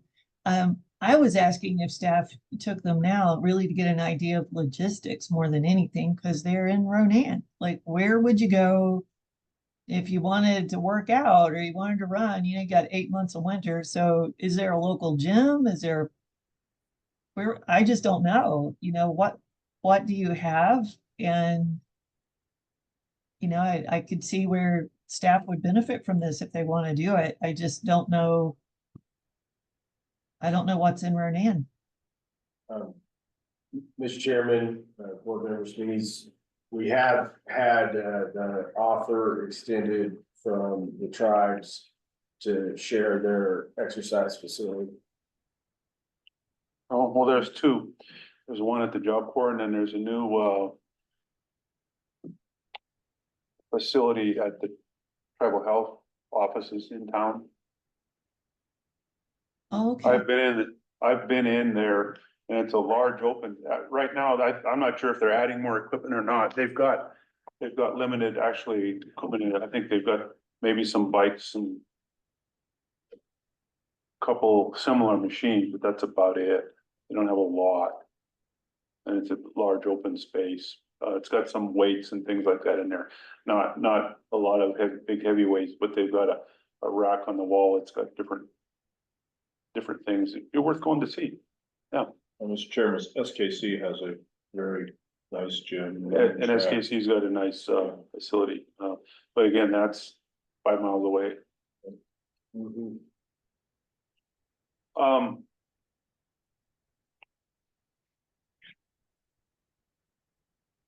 Yeah, I mean, I'm not opposed to a wellness, I'm not opposed to a wellness break. Question is, how do we structure it? Mr. Chairman, I would have reservations about rescheduling wellness breaks. I mean, what if it's really, really busy when it's your wellness break day, we can't take it? I mean, I think. This was specifically written to keep that from happening. So, which is in agreement with what you're bringing up. If we're getting slammed, I really don't want somebody to be like, all right, I'm out. That would be, I would prefer that they have some flexibility where things die down, then you could take your wellness break also.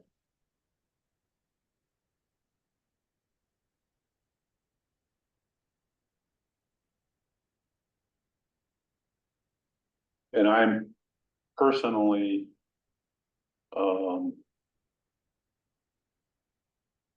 would like to see the morning and afternoon breaks stay. I mean, if we're gonna offer a wellness, we're gonna offer that benefit of a wellness break, to me, that's addition to that. I think. I don't wanna require employees to not have their breaks and then combine them and use those for your wellness leave. I think those breaks are intended to, they have a purpose as well. So at this point, we've got. Are busy, those 15-minute breaks are actually mandatory. Just, I mean, they're not, like, you don't have to take it, but when an employee takes a 15-minute. Mandatory. They get 15 minutes. We're required to offer them. That's exactly right, yeah. And the 30, so we're offering those, but whether you do them or not, I mean, we encourage it, we have to encourage it because. We don't want burnout either. So we got 2 15-minute breaks and a 30-minute, so lunch. So the question is. How do we structure a wellness break?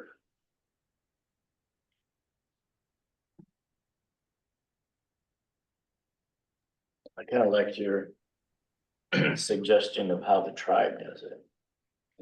With splitting it up and how do they schedule it then? I would have to go, I mean, I'm just drawing from memory. We could ask them what their policy is. And that way you have something to look at. Yeah. And maybe as we move through this, unless you're ready to give the head nod to this, maybe, well, we are on break. I can see if they can send it to me.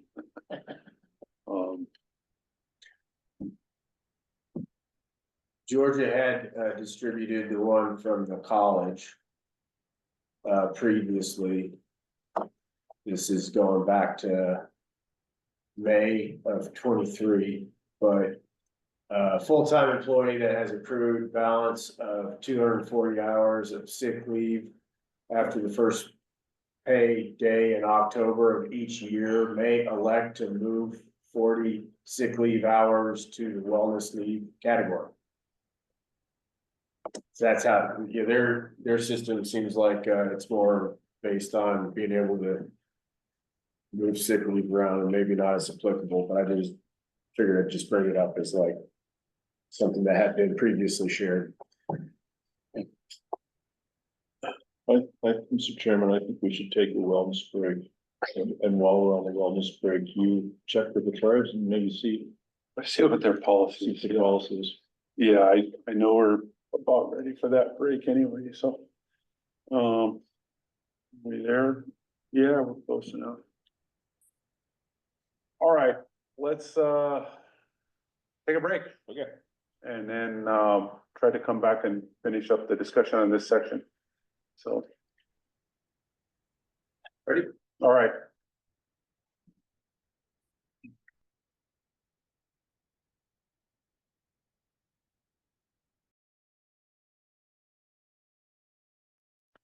So we were and are in the middle of talking,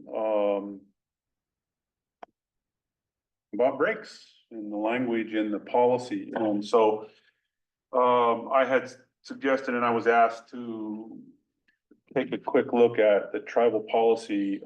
Someone is actually gonna send me that. If I get it during this meeting, I'll share it. Until then, I don't have it in front of me.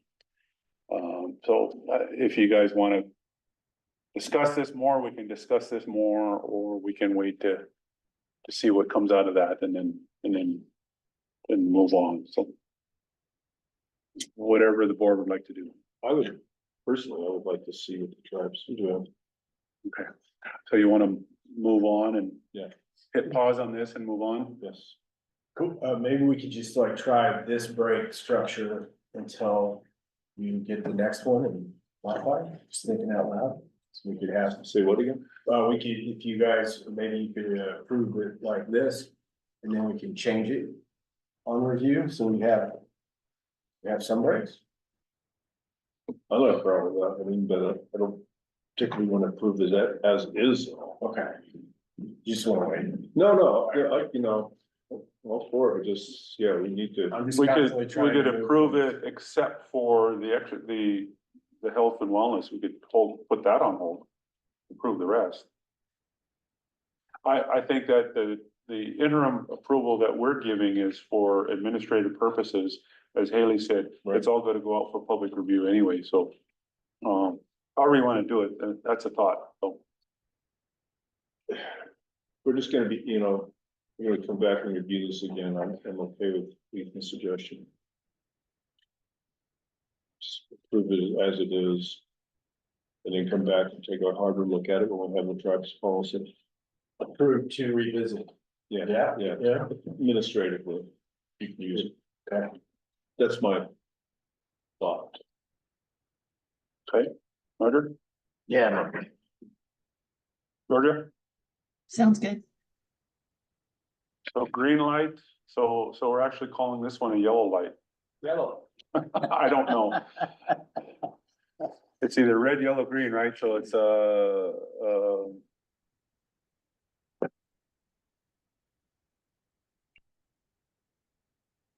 till further review. Okay.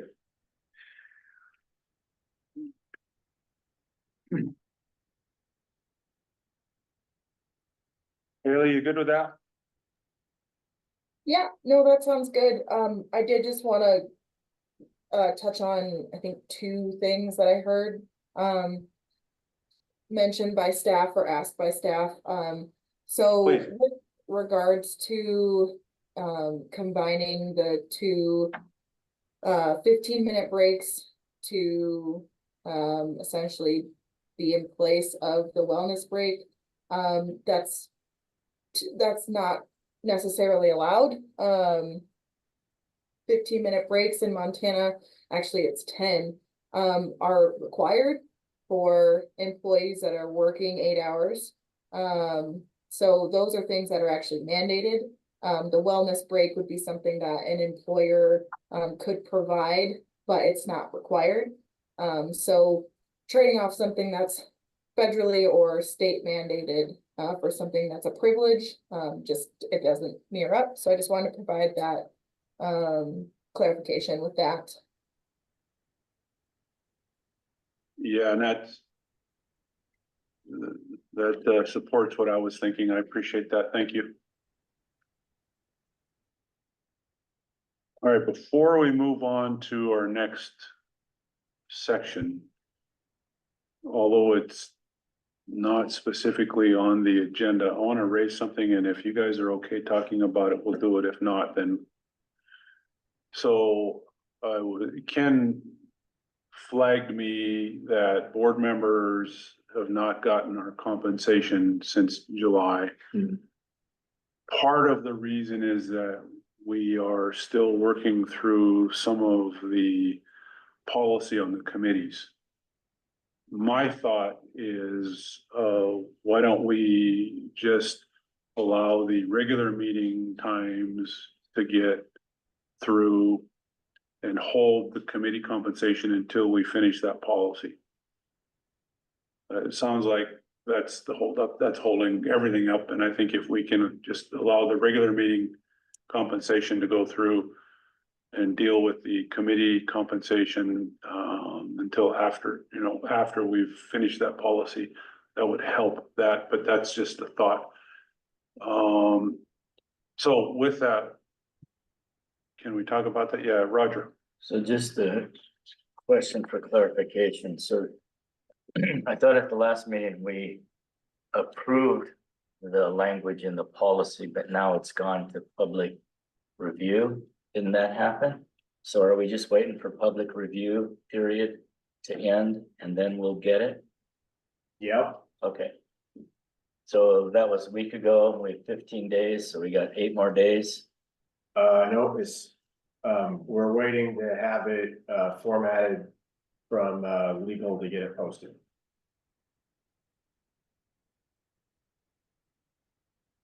Okay, Haley, how close are you to having it formatted? There was just miscommunication on who was gonna be formatting it, and so to help out the staff, I will format it and get it to the office by tomorrow. Thank you. Oh, We can wait, but I'm just trying to figure out where it's at. okay, Ken?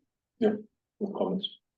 Well, the question is, do you want to put through the regular meeting compensation now, or just wait until we finish the committee policy? I'd say, in my opinion, You can wait? it sounds cleaner. You good to wait? Okay. All right, Georgia, we'll just hold off. Georgia. Georgia, you good with that? Sure, that's fine. Okay. All right. All right, enough of that. So,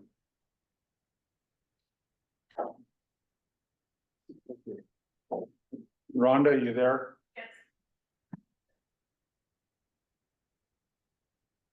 We'll wait. Understood. Okay, Thank you. thank you. All right. Section 6.03.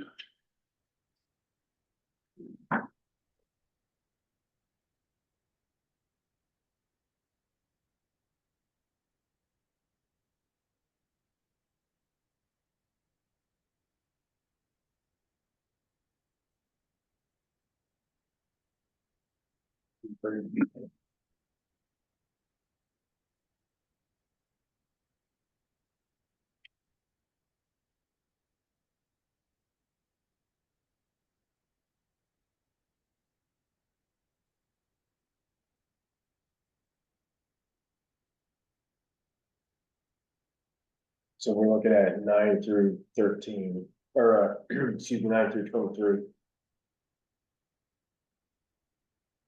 Oh.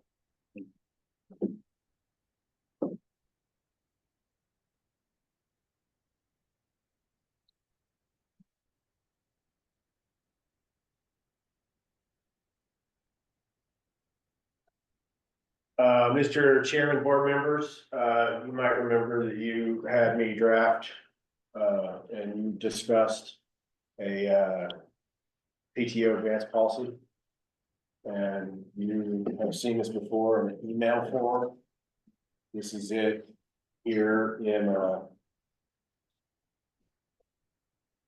excuse me, in the personnel policies.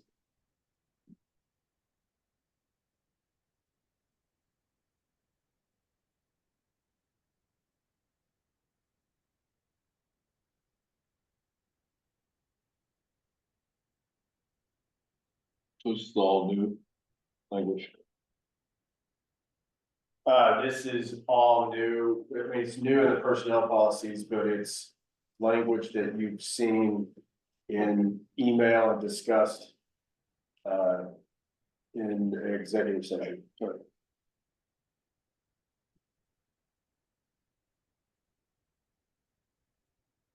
And you may talk about it or shut out while you're reading.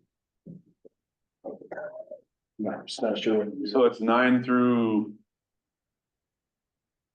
That's 9 through 16, and then, once we get into 17, through, these are maximum carryover limits. And then 22 and 23 are, PTO payout rates, payout options. all right, well, let's just stick with what's in red for the moment.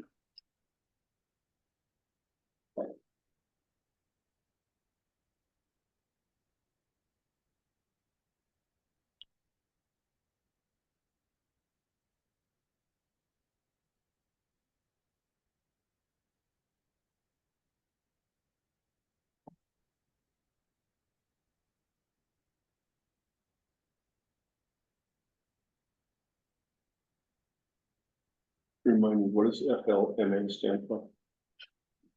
I think it's supposed to be FMLA, Family Medical Leave Act. Okay. So it, thank you. I think it got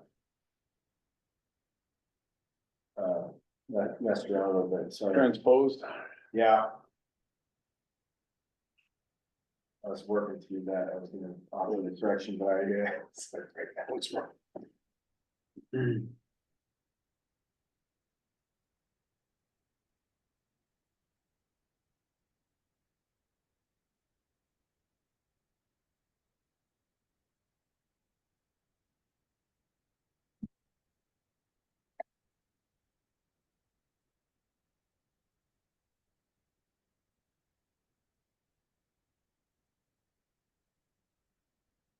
We, so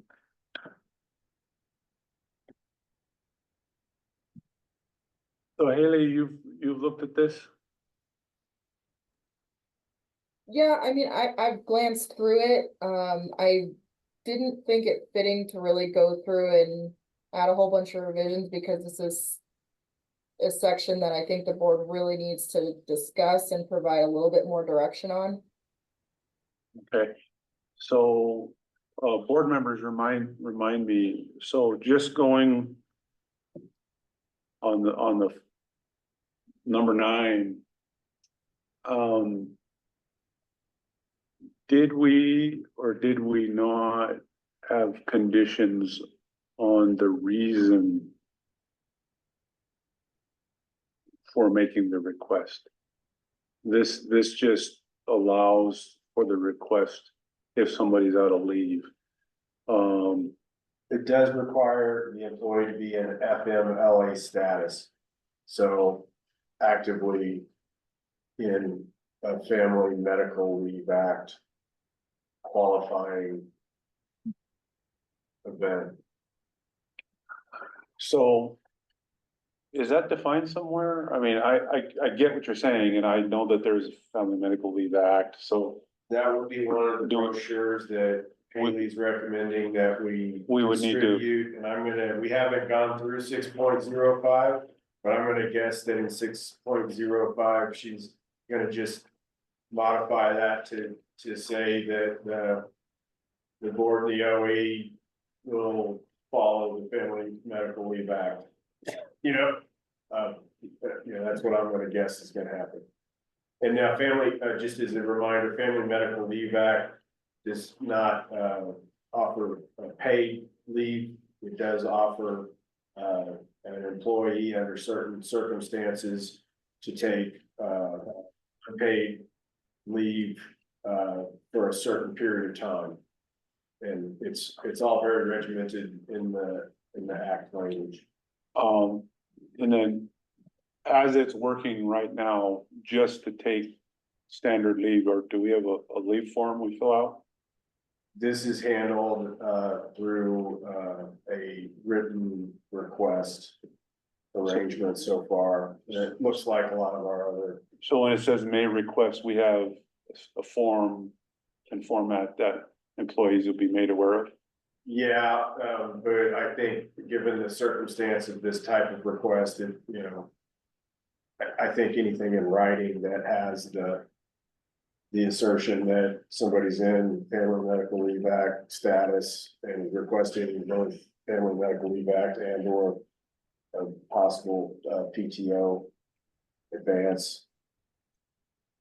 And That anyway, that written, situation happened would, probably be managed by the supervisor. And as And long as it then- was in writing, I think, there's a couple of formats that could occur. okay, and then at that point, the supervisor would make the determination that they do or do not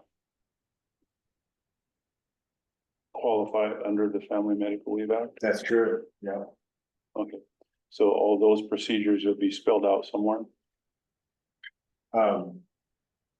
Well, I mean, the Family Medical Leave Act procedures are spelled out in the. I mean, the procedures, Okay. the internal administrative processes for how this will actually be applied.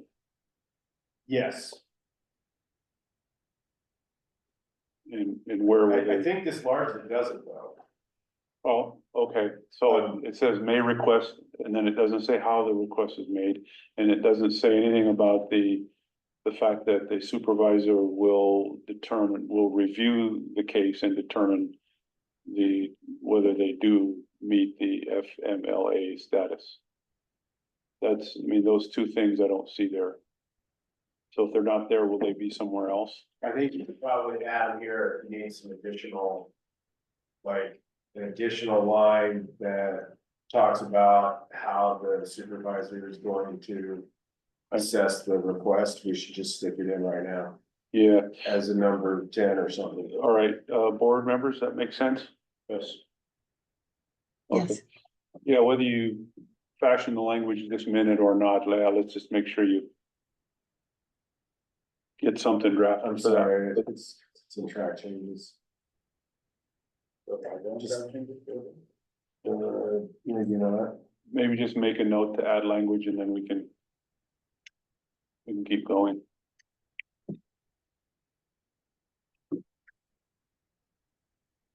Supervisor to approve.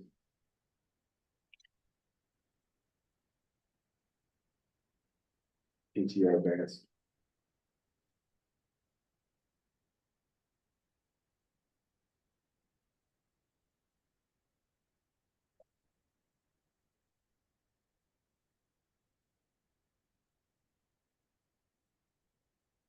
Mr. Chairman, can I provide some commentary?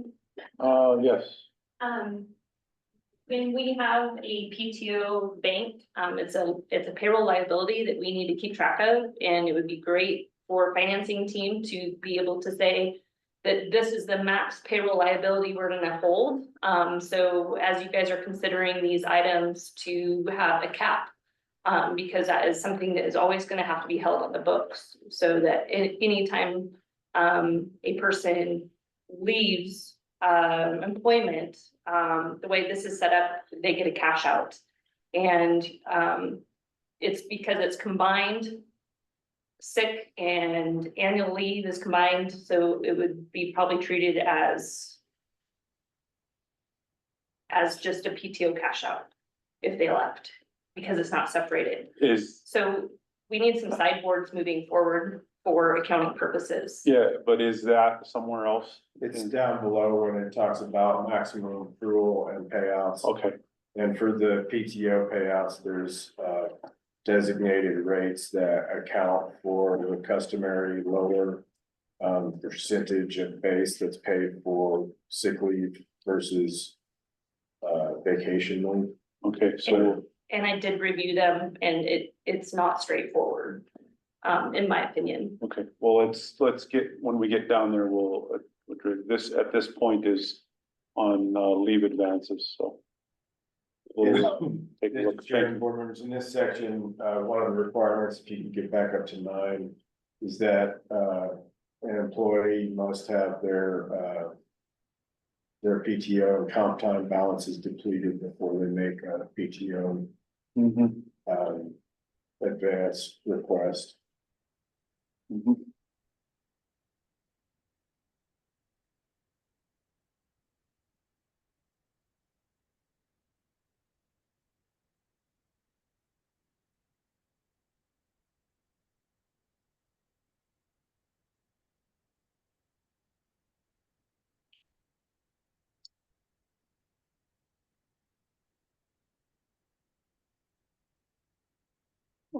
Number 12, Ethan, why don't you just review that with us for a second?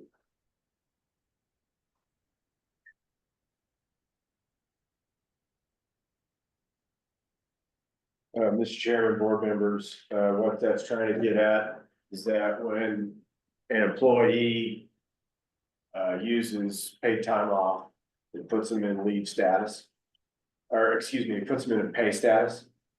And anytime that an employee is in pay status, they continue to earn their standard benefits. In other words, if an employee took an entire week on paid time off, they would still earn their regular leave during that paid time off because they are in pay status. And so it may not be as clear as it needs to be, but generally, that is what that language is supposed to kind of get at. So somebody asked for 40 hours of leave advance. During that 40 hours, they would accrue. At least 8, which is the baseline PTO. Okay. Excuse me, 4. Apologize. It's 8 per pay period, 4 per week. Okay.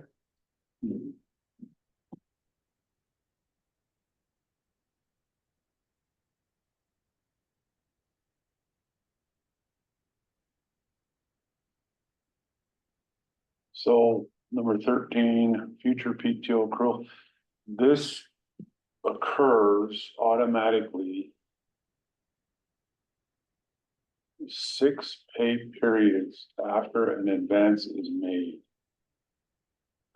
Can you explain that? Mr. Chairman, board members, if somebody requests a leave advance and they don't come in and voluntarily repay the leave advance at the 6 pay periods after an advance is made, then they'll automatically accrue a halftime what their normal leave accrual would be for purposes of repaying the leave advance.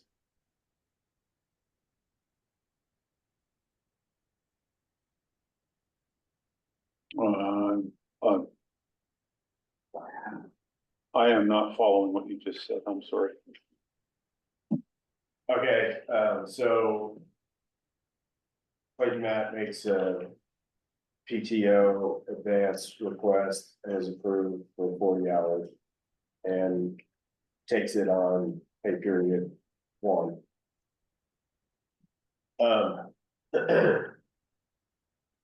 On pay period 7, if you haven't come in and said, hey, you know, I was able to, you know, I want to start paying this off sooner.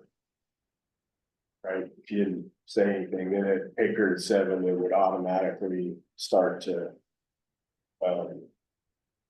be paid back through, a reduced PTO accrual rate. And so, in other words, an employee's given pay period where they would normally earn, if they're full-time and working full-time pay status for pay period, they would, earn at least 8 hours of PTO. They will only earn 4, and then 4 of that will be credited towards paying back whatever their advance was.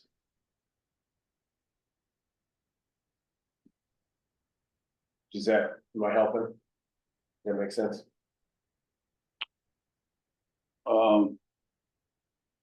That's not what the paragraph says. Well, let me, I'm trying to understand in my own mind why I'm struggling with that, and maybe this is it. Why are we paying back? Mr. Chairman, board members, you had asked for a leave advance. So leave advance would be, you don't have leave, get an advanced amount of leave. At some point when it's, I guess you would say pay it back, but. Well, it says, also says.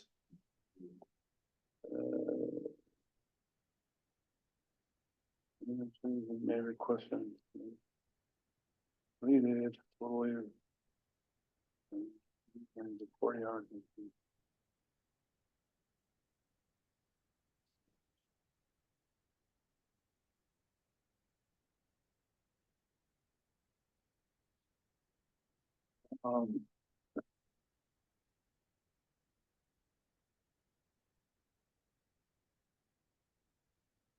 This is kind of like garnishing a paycheck for money out.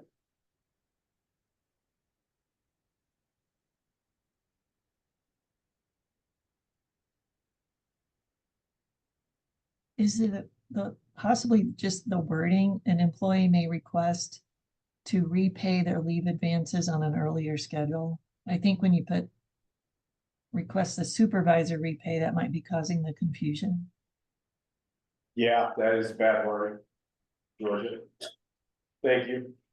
Well, let's say it goes to pay period 7, as you said, what happens? So absent some. Yeah, thank you. Absent. That is a bad error there. Thank you.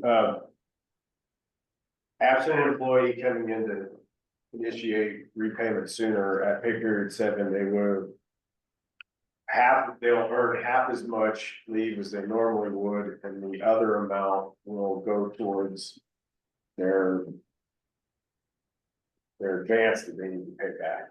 So if you borrow 40, half of your earnings will go back towards that 40 that you would still owe.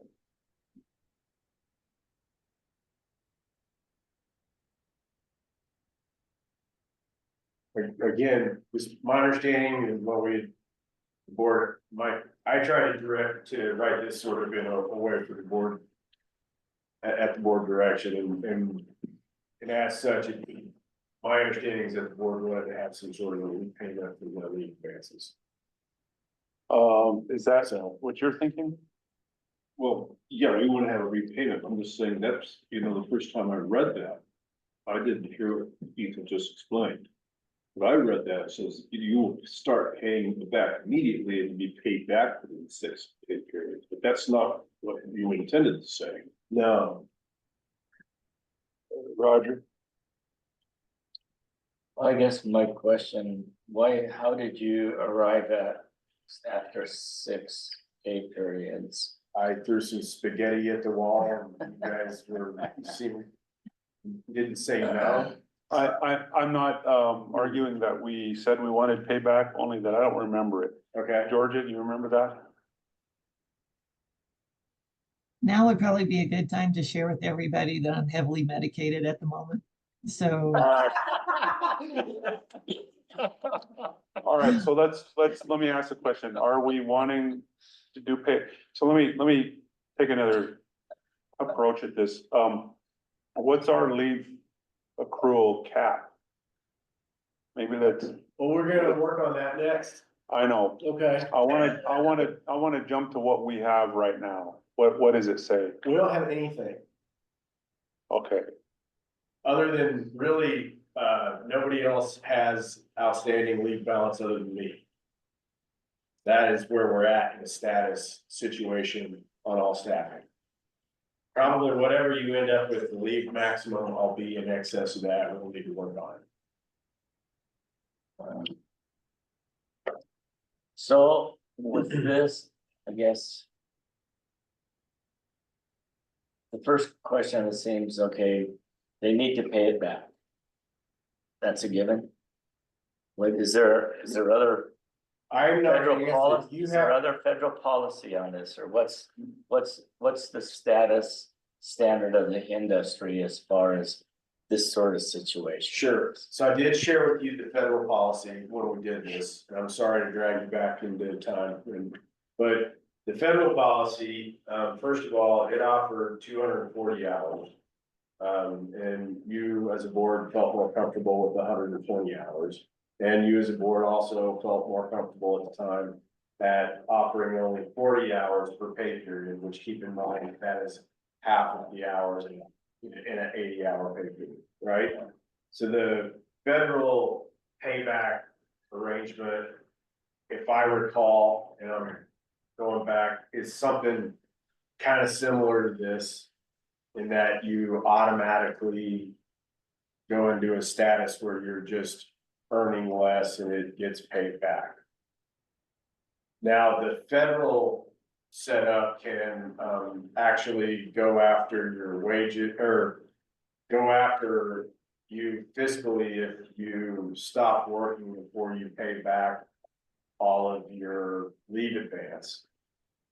I had suggested to you that that is not something we should embark on, which is why at the bottom of this section, if you scroll down some, James. Upon separation from employment, unpaid leave advancements are 0. So like we just, if somebody separates and has not paid back a leave advance. all right, here's where I think I'm going in my head. Let's say we cap leave accrual per year, which is where I think we're gonna head. Let's say it's 1,000 hours.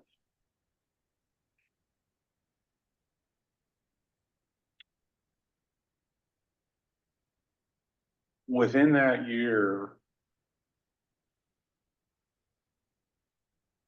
if we grant leave advance, that leave contributes toward that 1,000 hours. Right? You're saying a maximum leave accrual per year? I'm saying, let's just say for discussion's sake, 1,000 hours, so whatever, even if you're accruing leave, but all of a sudden you're out of leave and you want leave advance, that leave advance would contribute toward that maximum of 1,000 hours. What you earned is earning, not used, Okay, right? okay. And maybe I'm backwards on this, but wouldn't repaying it then simply be an option for the employee and not a requirement? Mr. Chairman, Yeah, I just looked up some information from the Department of Commerce and put it in the chat. According to the DOC, you can, as an employee, employees are expected to pay it back, but there's different avenues. So like you're suggesting one of them. You can make up the sick leave through subsequent sick leave accruals, or you can pay it back. So it doesn't have to be a cash payback. There's alternate strategies. If you're reading what I wrote as a cash payback, then it needs to be rewritten, because it wasn't intended to be.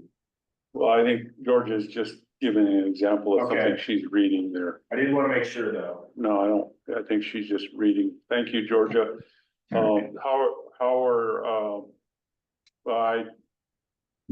only because you said it, how's that highly medicated situation coming? It's coming along. Okay.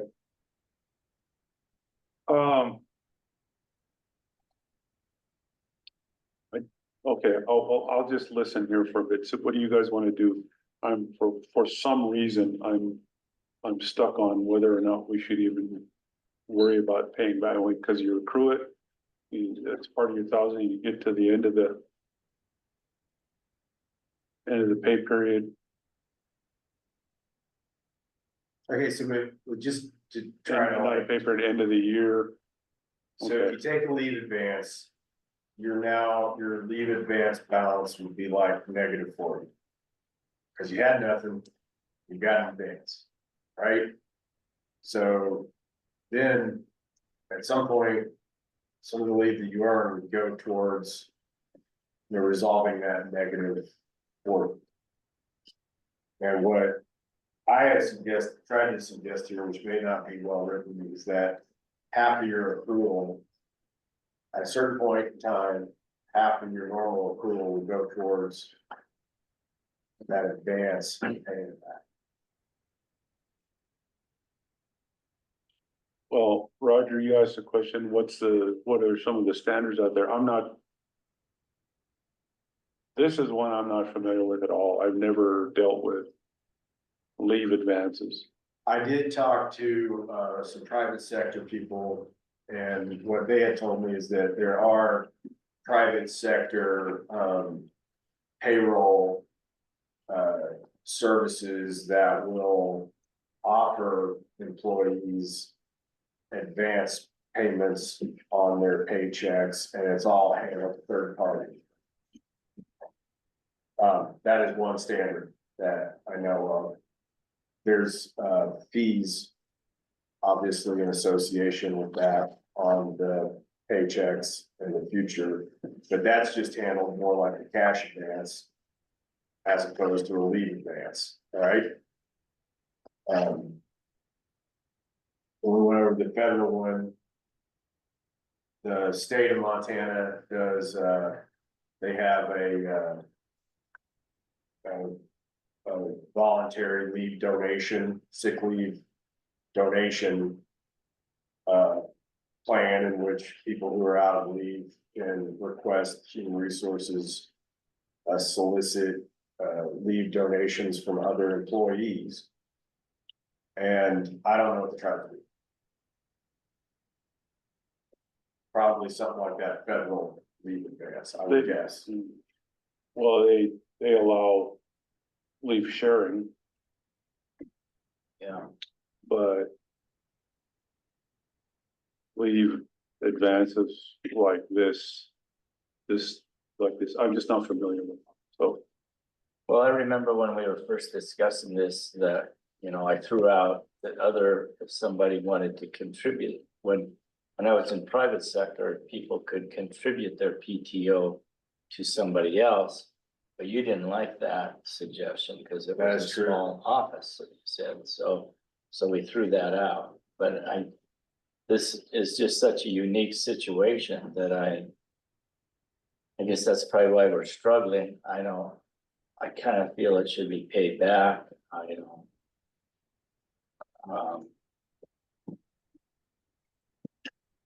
I almost think it should start to pay back as soon as that individual returns to full-time status, let me ask this thing.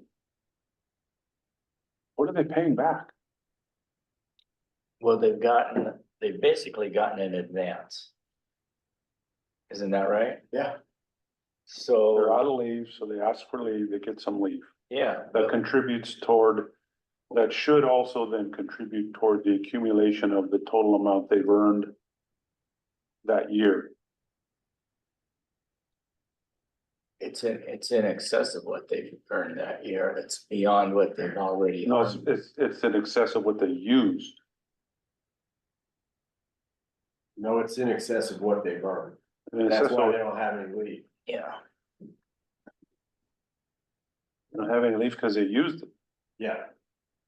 So the leave advance is in excess of the leave that they've earned. they've zeroed out all their PTO. And so we're basically giving them an advance on their paycheck under the auspices of PTO. And so in doing that, we're actually carrying a liability on our books. And then on number 10, it says if they, is it 10, 16, that if they decide not to return to work, that's just money we're out. We write it off. Right. So whatever you guys decide, that's liability that I have to keep on the books. Well, that is actually loss in services. And is different than when an employee leaves who has a PTO balance that you'd have to physically pay out. So what 16 does is it submits to a loss in paid services, not dollars. If you follow me, just because somebody owes you leave and then they separate the service. What you're really not getting is those hours worked. No, but financially, we've written a check and giving them money. It's a debit on or credit or whatever that, I was never good at accounting. On our books, and we have to then write that off at the end of the year to zero our accounts. Right. So, Chairman, to your thoughts, if I take 40 hours of leave, leave advance, and during that 40 hours, I accrue 4 hours. There's, the budget is still out 36 hours. So that's the liability that I see. I mean, it's, take in the 4 hours, sure, still 36 hours outstanding, which I think needs to be paid back.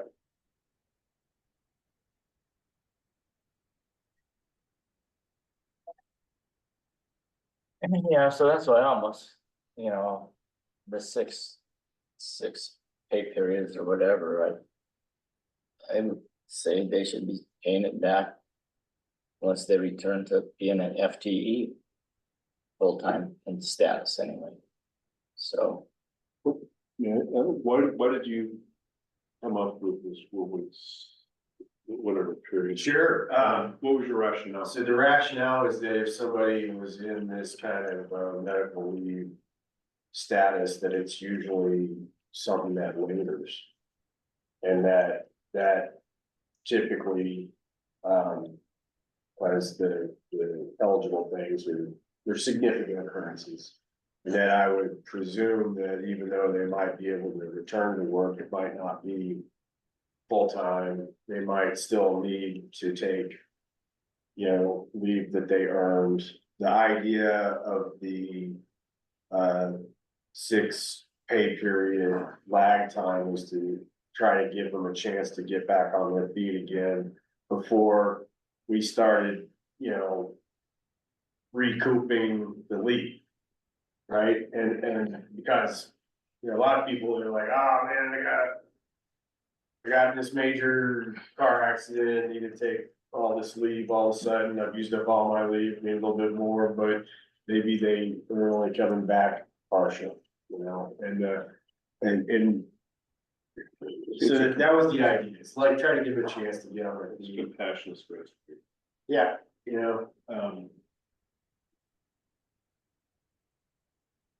but I'm with Clayton, I mean, I wrote this. But I've never, I've got no experience with a leave advance system. So I looked at several, and this is what I came up with. you know, to a certain degree, we have already implemented this, so, I think we should keep some parts of it, but,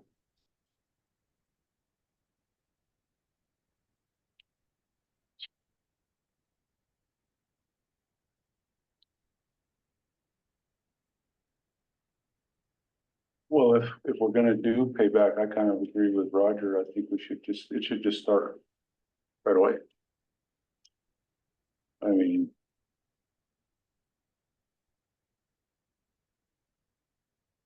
Yeah,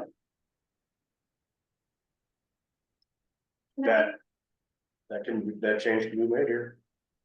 Can I make just a suggestion on just a pure bookkeeping?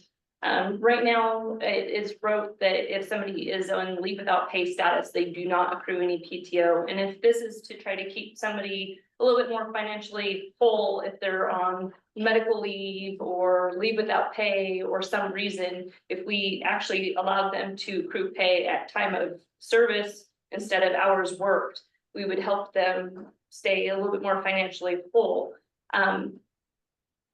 That's just kind of my suggestion as a more of a bookkeeping portion of how to, try to track this, how to try to keep the books balances, because you're gonna, that's just my opinion. So how would you reword that?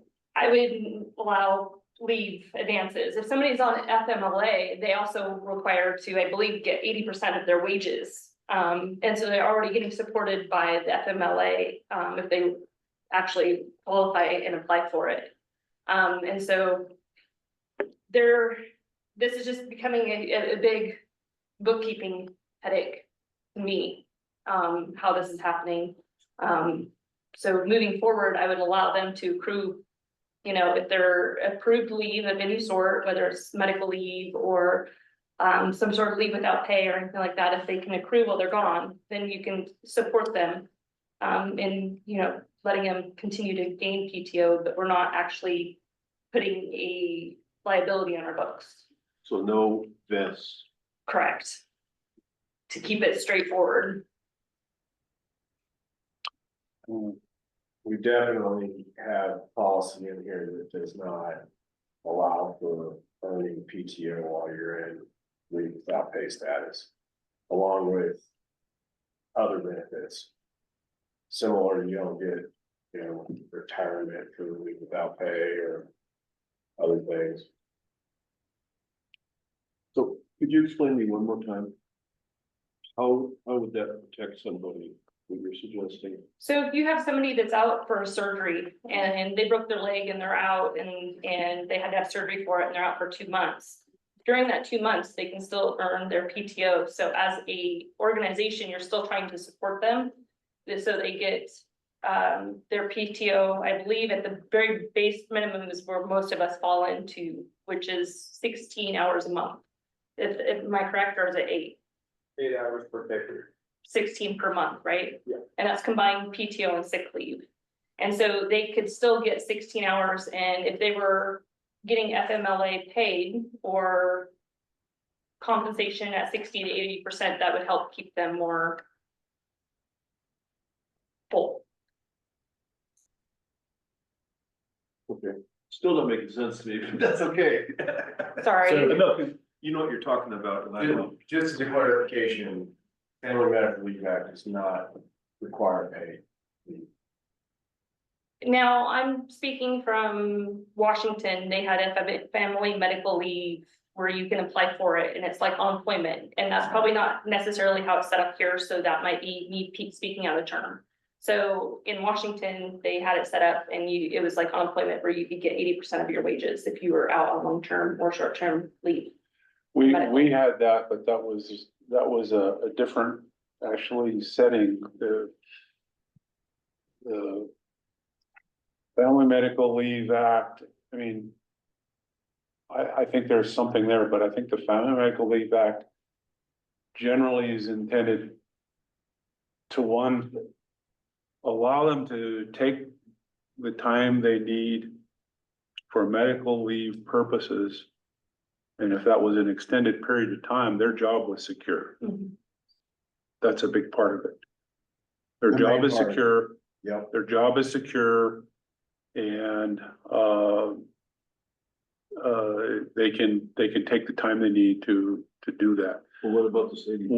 What that is, what that is, at least in the experience I've had is,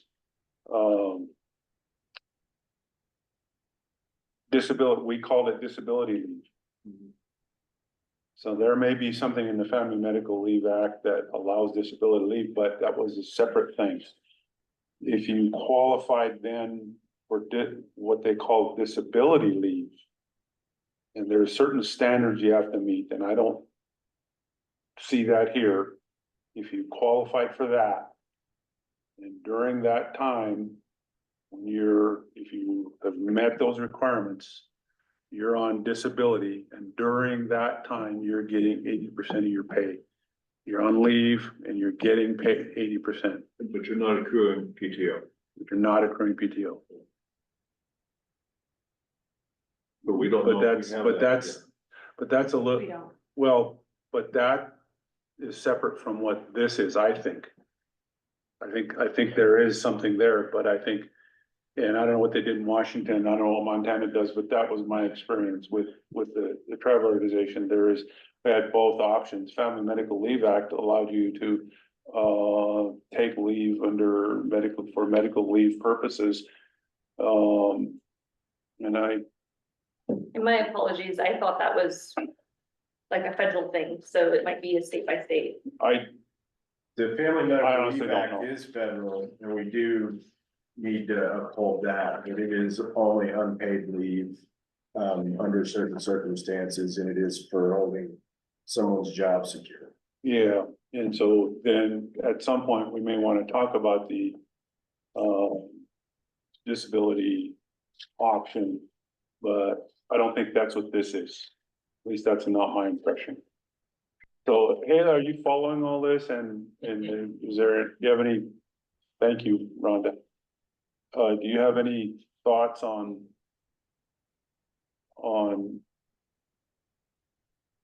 managing leave advances? Yeah, I mean, so my familiarity with this is in the form of a disability leave. And so it is completely separate from the FMLA leave. That's under there, and there are actually different standards for a full-time employee to take this type of leave. There's a whole fact sheet that I can send to the board on just the different parameters of this type of leave. The only thing I was going to maybe clarify a little bit too is that this is something that an employer can provide. It's not like the FMLA where if we are a government instrumentality, we have to and want to adopt the FMLA, then that is what is going to be the policies for like those set of standards. Here, it's not required for an employer to adopt. Again, it's kind of like an additional leave option. One of the things that I don't see in here, and maybe it's kind of intertwined, but is that if an employee does have advanced sick leave that they're indebted to repay and they leave from this employment, then they are required to refund that amount of advanced sick leave to the Office of the Engineer or the board. And then that employer can choose how they want to recoup that. But one of the options that I don't see in here is that they can deduct the amount from any pay due to the employee upon separation. So Haley, on that topic, sub 16, which is proposed, and you have seen it before, basically just says that upon separation of employment, if there's still unpaid leave advances, that it's zero. So that would be the board and the Office of the Engineer just deciding not to pursue recouping unpaid leave advances. Yeah, and that's fine, however, you know, you guys wanna do it for how you wanna operate the business, it's, I'm just providing other options that are out there. Yeah, Yeah, and that's. It's never very financially. I mean, our funding comes from. Public entities, so that's not being very financially, astute, I guess. If we just write it off. Well, I hear you, but also trying to pursue collections is expensive, and trying to pursue collections from somebody who needed leave advance and then separated is, I mean, there's costs associated with that too. And I did talk quite a bit to some folks that I know in the private sector about trying to collect things like this from terminated or separated employees. And what I got was like, yeah, good luck, man. So that is why I wrote it in here. It's not, it's not to try to act like I don't think that that's important, or, you know, dismiss the lost value, but it is to say, like, I mean, if we were not able to keep the employee, you know, with us and all that, that we just gotta cut our losses there. Maybe, Mr. Chairman, maybe you should be more flexible, instead of just saying you're not gonna have to pay. Be more a board or engineer decision on how to handle unpaid leave decision, leave advancements. I think if you're gonna go into collections, it probably really needs to be in the personnel policy. And because that's a pretty engaging, you know, activity, that I would wanna have clear-cut guidelines on that.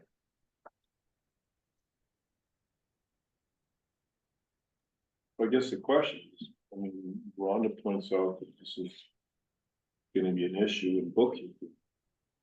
So as a matter of policy, do we wanna do this?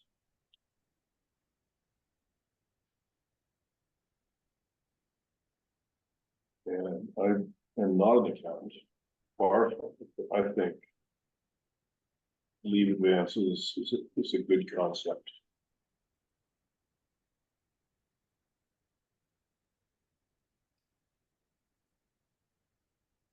So, for what it's worth, you know, the way that I had planned to administer this is in a one-off from the standard, like in a separate spreadsheet from the standard timesheet arrangement to track the leave requests, to track that leave, the leave advance requests, to track the leave advance approvals, and then to also track the leave advance repayments.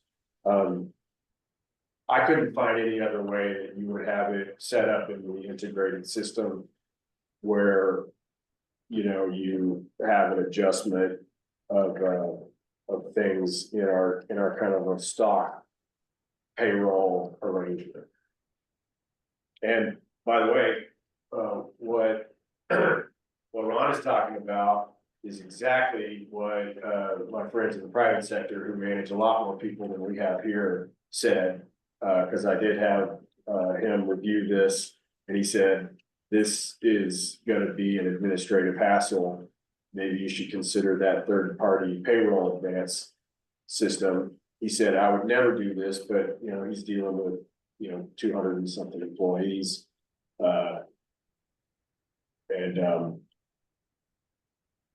Well, frankly, you had some direction to come up with the process for leave advance, so.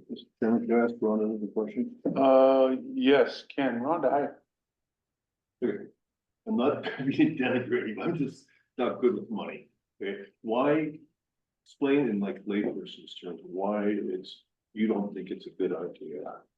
Well, we're going to be migrating into QuickBooks Online as of January 1st, potentially sooner. That will be discussed in our budget talk in a little while. And so I would have to really find out how we can actually track it within the system. And then also. The biggest thing is it's a liability that it's gonna be hard for budgeting. Because that is gonna be an amount that we're gonna have to keep on the books somehow or some way. So when you say liability, it's not a, It means that you write a check and you either pay that money now, or you're gonna have to potentially pay that money later when you have PTO. So when you have somebody that has 500 hours of PTO and they can potentially take 120 of it, and then it's tracking that 120. You're advancing them. No, I'm sorry, they don't have PTO in their bank and you're advancing them the 120. How do you track that moving forward? Because it's an advancement of something that they haven't earned yet. So you're putting that liability on your books and you're trying to not only record it, but report it and budget for it. okay. I'm sorry, is that clear? helps, yeah, it does.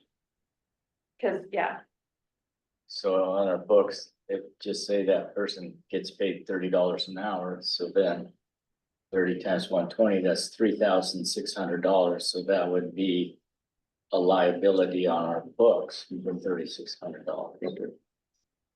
So when that goes into the budget, that'd be $600 decrease in what we have for yes, spendable money. yes. Okay.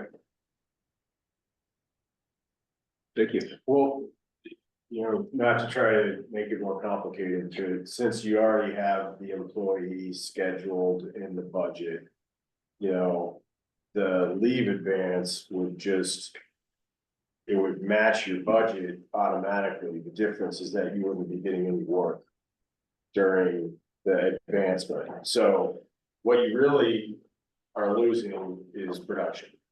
Okay, you've already budgeted, you're not paying more in a paycheck than you normally would. It's just paid time off, right? And so then even if that employee was to leave, okay?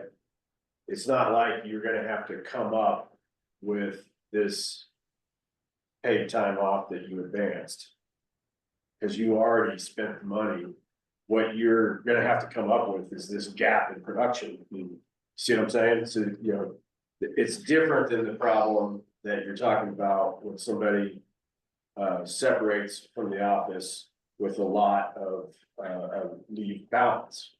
That is a liability that the office needs to plan for, so that if an employee with 200 hours of paid time off separates from service, then the organization will need to compensate them for the paid time off balance. But they're different. One is a negative, the other one is. No, yeah, they're totally different things, is right. This is similar, this $3,600 is if we were to go out and buy a bunch of tools for $3,600 and then the vendor never delivered them. So we would just be out $3,600 unless we wanted to file a lien against them or something like that. It's an incurred entry on our books. But I'm just throwing out the accounting side of it. I think there's a compassionate side of it too. Like Before you you were say saying. compassion. How does that, what you just said, with what Ethan just said, it's already accounted, it's already planned. It isn't, he's building in paid time off that's accrued. That's a different item. That's already, we know we already accrued that. And that's something we have to carry to pay him off if ever he leaves, you know? Whereas this is something that hasn't been accrued. But it's similar, you know, like a month down the road, if somebody separates and they still owed you paid time off. Or if you didn't ever get the tools delivered, you're still not gonna like owe additional money. You just don't have the tools or you don't have the production.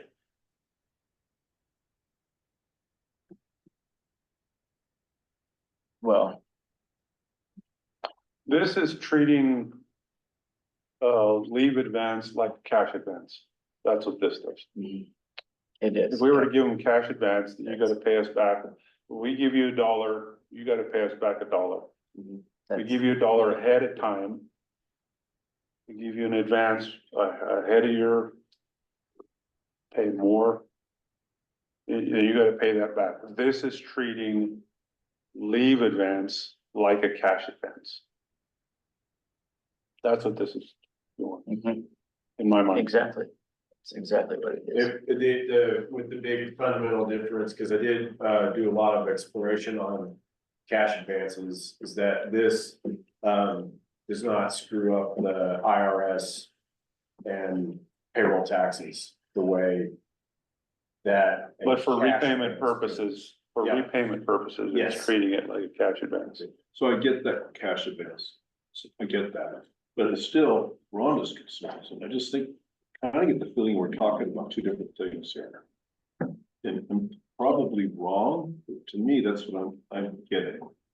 No, it's two different subjects, but it's still the same problem. So it's still a bookkeeping issue. And so I think that I'm gonna have to do some research on what we can do in both scenarios, moving forward as we go fully into QuickBooks Online. To maybe come back with some answers on my end on how we could do this. And that way we can accommodate whatever you guys decide. But I think, Ethan, you're right, or that if we pay this PTO out, it's gonna be a payroll payout, right? Yes, So it's gonna have taxes and everything else in there built yes, into and it. you'd be have to and report that to Yeah, we your still have, quarterly. we gotta report it, yeah. So- It becomes a really big bookkeeping nightmare to do something like this. So even the analogy with buying the tools is kind of out the window because you don't have to worry about any of the FICA or any of those payroll expenses. You know, that was just a one-time loss, so. This is a one-time loss, but it's a lot more complicated. So with this system though, like I can implement this with our current payroll arrangement. Like that, it is designed to where we can do this. Mr. Chairman, I have a question and a thought. Yes, So I've appreciated everybody's good thoughts on this, and I recognize it's complex, but it occurred to me there might be a door number 3 that we haven't explored, and you guys can tell me if I'm off my nut here. But if you give an employee who's sustained a medical type of emergency this benefit, you as the employer, if I'm reading this policy correctly, get to choose how this is repaid. If we give employees comp time at 1.5 over 40 hours, when this employee is better and they're back to work, if they were to work overtime, could that not count toward the repayment as well? So there would be a combination of PTO accrual.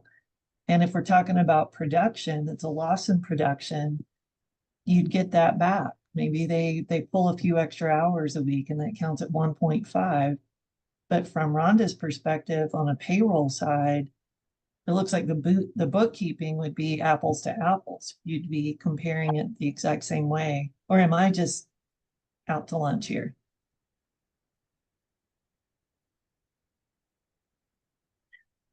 I don't know if anybody has an immediate answer to your Yeah. point. I take your point. I understand it. I think that, who knows? I mean, maybe that's a good option to consider as well. So we're either gonna have leave advance or we're not. If we are, we're gonna have to go through something that allows for a payback. Okay, I get that. Working on the assumption that we are going to have leave advance at this time, I would just like to suggest that Ethan and Rhonda and Haley spend a little time on this and maybe suggest, maybe this, what you have up there is perfect language. but we're not gonna resolve this. I'm getting the feeling we're not resolving this right this minute. And would like you guys to spend some time looking at this and come back with something that you would suggest, if not recommend. Haley, Ethan, Rhonda, what do you think? Agreed. It needs to be looked into. That's fine. Haley? Yeah, I mean, I don't have any issues. I think from my perspective, there's language in here that just could be massaged. And it would be just what the board wants to implement. I have trouble trying to understand Rhonda's, information, but I'm sure that, you know, if she takes the time to look into what she needs to look into, then we can come to some other sort of, draft here. Yep, well, if we can get the three of you to get your heads together and come back to us, that'd be helpful. Third. All right, thank you. Let's do that. This is pending further review.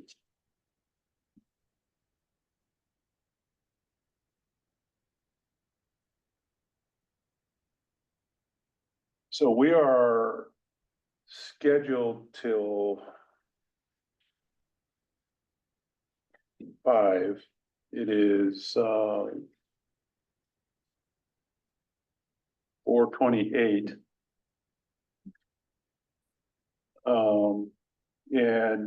And we do want to do the budget process update. Would you like to jump to the budget process update? And then if we've still got time, we can go back to one of these sections. Mr. Chairman, I do not have any time constraints today. That's a good idea. Do the budget first. Yeah, I can stick around longer if we need to, but I'd like to jump to the budget because we've had some new information evolved and we need to process that. So, and then if we're done in 15 minutes, we can go back to other things. Go back and maybe spend a little more time. Okay, Georgia? Sure. So I guess as I've been sitting here listening today, it occurred to me that what we've been working through with personnel policies, kind of like what we've been working through with the budget, as our board office has grown and has matured, we have more staff, we're taking a look at policies and recognizing what we thought was clear wasn't, or maybe what we thought we understood, we didn't. And so I appreciate the process and I hope that it clarifies information for both us as board members as well as our staff. You know, it helps us to communicate. So today, Roger and I and Rhonda met with Tina Begay at Red Tail Accounting to get an update on what's going on with our budget. And as all of you know, we're under these reporting deadlines for the budget, and they're important. So one of the things that Tina pointed out right away is she has taken the budget information that Christy and Rhonda have put together. They've been reconciling everything, and they are organizing a budget based upon IRS categories and codes for government and nonprofits. And that is really coming together. So that chunk has been done. As we drill down into it, Tina pointed out one of the primary problematic areas that they're running into is how payroll has been categorized and handled.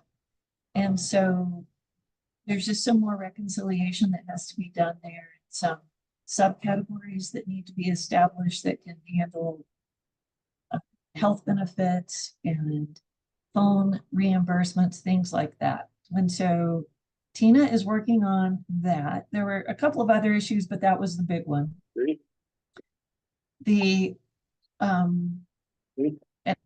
Toward the end of the call, you know, I think Rhonda asked Tina, what were her recommendations? What Yes. were some big things we need to be paying attention to moving forward? And one of the first ones that she indicated was she really wanted the board to revisit the calendar versus fiscal year. She said most nonprofits prefer a calendar year, and so she understood why we had wanted to go that direction. However, she strongly encouraged us as a board to change our reporting from a calendar back to a fiscal year, primarily because we have to follow the fiscal calendar of our primary funders, the state and the tribes. And so she really emphasized that that is something we should consider. The next thing was that. Can we hit pause on that one real quick? Absolutely. The state and the tribe have different fiscal years. I'm not sure which one we'd follow. She was suggesting that we go with the tribe's fiscal year, which would be. Federal. The federal, yes. And why? That would be easiest for us to mimic with our budgets. And then it would allow for us to get the state funding and then also the federal funding.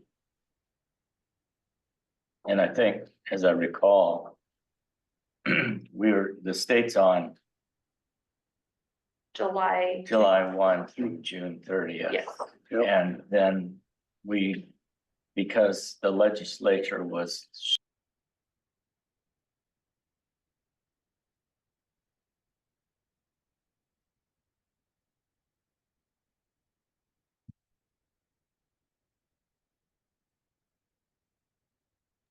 that would still give us a 3-month buffer to get the money from the state. And so it all kind of then made sense to go to the federal fiscal year. And what is the federal fiscal year? And the October. fiscal years, Starts October 1. Okay. October 1 to September 30th. Can I ask a clarifying question on that? Yeah, So is that in addition to the monthly reports that are required under the funding agreement between the compacting parties and the board?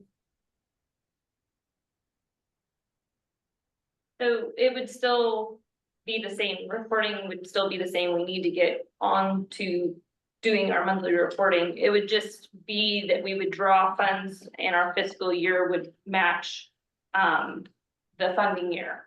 It would just make sure to make it cleaner, so.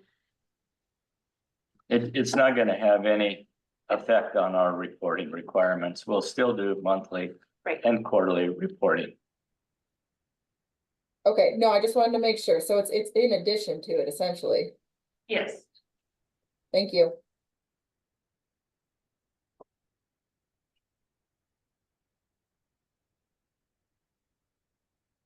So what you guys have in front of you is what we've gone, and let me, hold on 1 second. Okay. So, Georgia, I know you had more. Yeah, there were 2 more items. And I'll go over those quickly. So in order to finalize our official board budget, we're going to need more time from Tina Begay. So we did request that she submit a second engagement letter with her estimate of hours and time. And then the last item that we talked about as being a priority was we had originally thought of scheduling Tina Begay's company to take over payroll in January of 2025. After some discussion today and the fact that the payroll category is somewhat problematic right now and is continuing with the way it's currently set up, as I understand it, it will continue to cause problems from now until the end of the year with its current setup. her recommendation was that she would prefer to start handling our payroll in October of this year. And then get a handle on those hiccups that are occurring. And it's something that can be done through QuickBooks and that kind of thing. So those were the big three. The timeframe, you kind of cut out just a hair there. Did you say October? Yes, she wanted to start payroll in October of this year. And that way get ahead of these recurring problems that are occurring in that payroll category.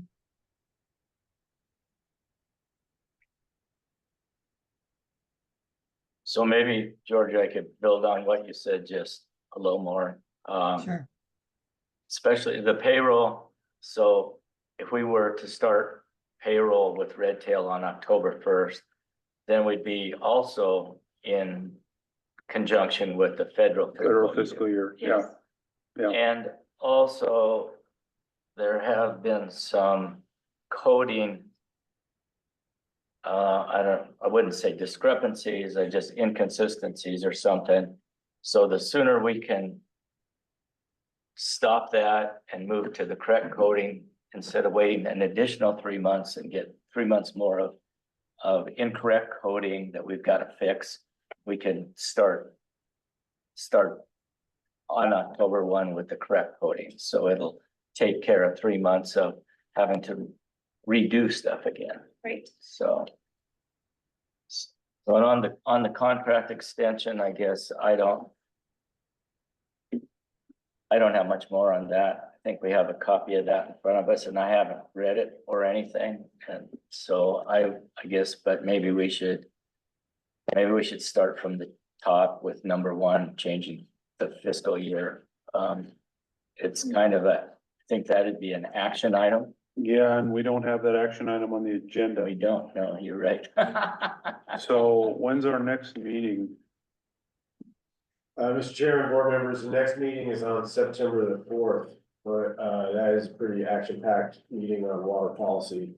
It is, but if we need to do this, I would say let's get that on the agenda so that we can address this.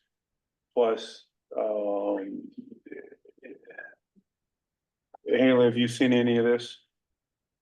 Yeah, Rhonda just sent it over to me a little bit ago. I had a clarifying question, because I didn't understand that this was gonna be discussed during this meeting. So the background information that you guys have provided is helpful for me to understand the context of this. I guess my question is, and Roger, you may have already touched on this, but, is this supposed to be an extension of the initial contract, or is this supposed to be an amended contract to supersede and negate the prior contract?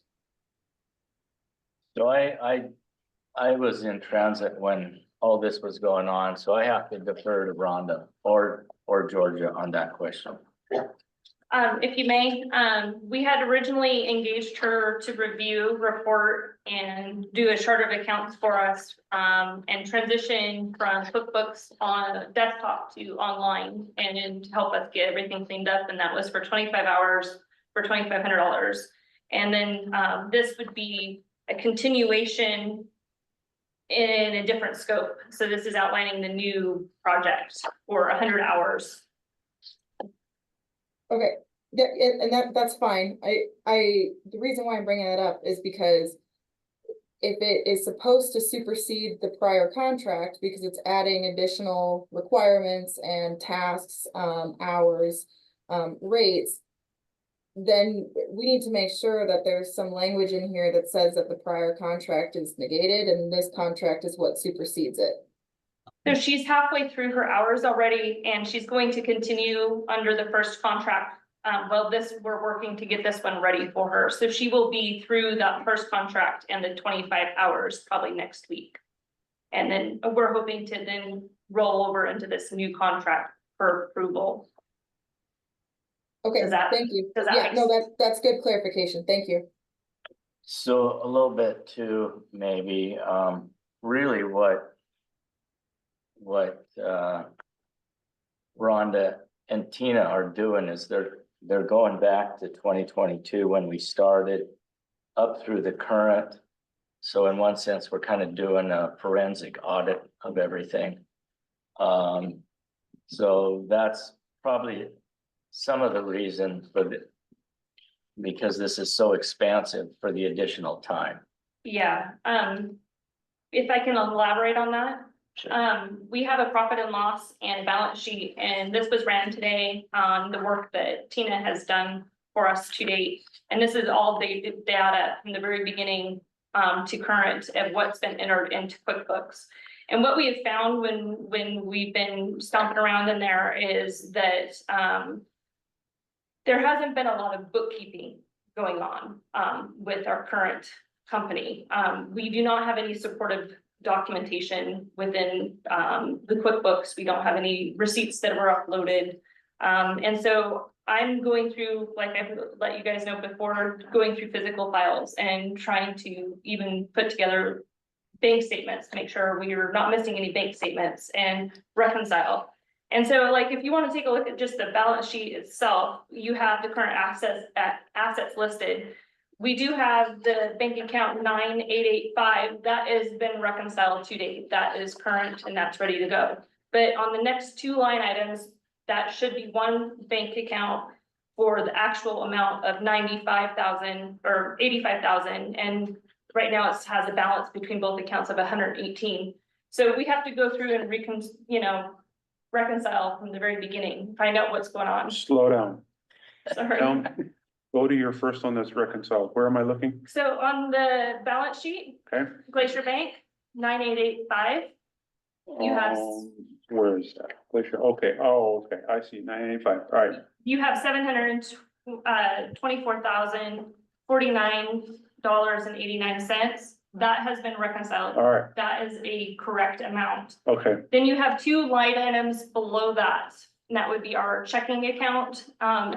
There is definitely an error here that we're not sure what's going on. We're thinking probably when we hooked up the online portion to our bank statements that there is some duplicate transactions or missing transactions. And so we're going to be moving forward and auditing that. I have been in contact with Jennifer with Glacier Bank, and we are going all the way back to the inception of 2022 and moving forward.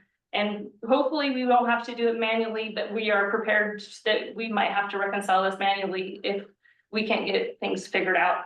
And so after Tina's had a look and after I've been able to spend the second week now, we realize that there is a lot of work that needs to happen. And that's why we have an estimation now with Tina of 100 hours. And that is including her coming on site, hopefully for a day, and also doing some training moving forward.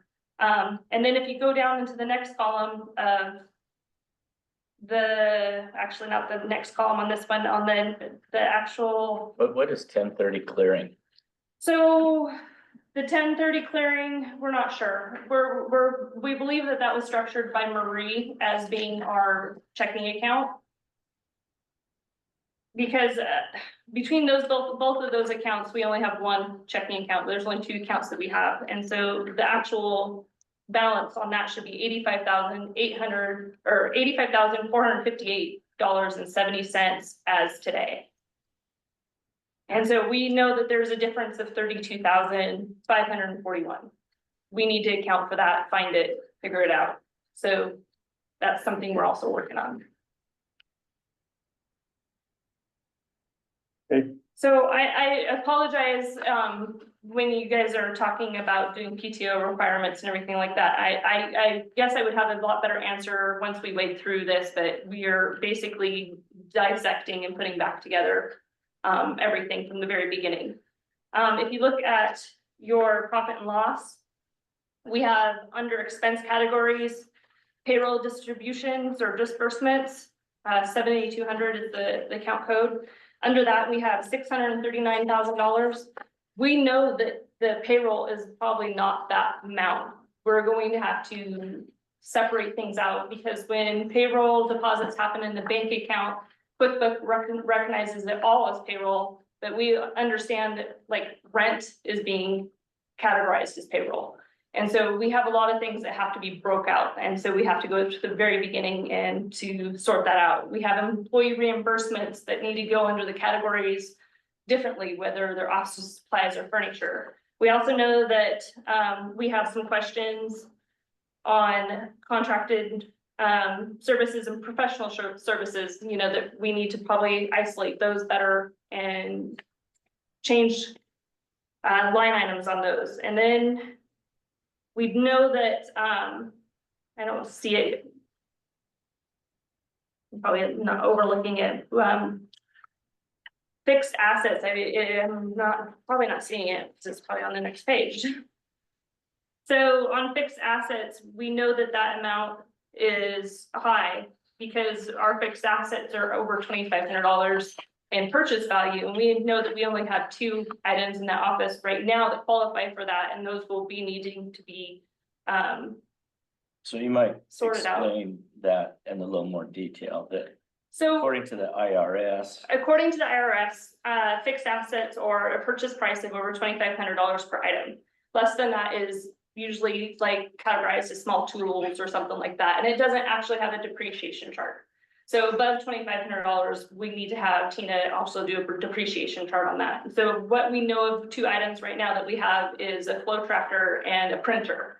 And then we're gonna try to identify more items moving forward. so we can depreciate those out, they need Right. to get into that depreciation schedule, so there's a lot of things that are coming out of this that we need to go back and rectify. Yes, absolutely. We also need to be able to combine, we need to be able to combine chart of accounts with subcategories, like travel and different things. And so it's just a lot, of work going forward. Tina is really excited. She looks at this and she says, she loves the challenge and she knows that we'll get there. And so, yeah, and then as a team, Christy and I have been working through the review and development of spreadsheets, documenting QuickBooks and payroll information. So we are going through and taking a look at everybody's payroll deposits, pay stubs, and also comparing it to timesheets. We're also taking a look at individual reimbursements and trying to make sure that we have all the information so that we can upload that physical supporting documentation into QuickBooks for a future audit. And I think we have some to-do items. We need to link the credit card into QuickBooks so we can start handling that in online. And then we have some things that maybe need some, we do know that we have an IRS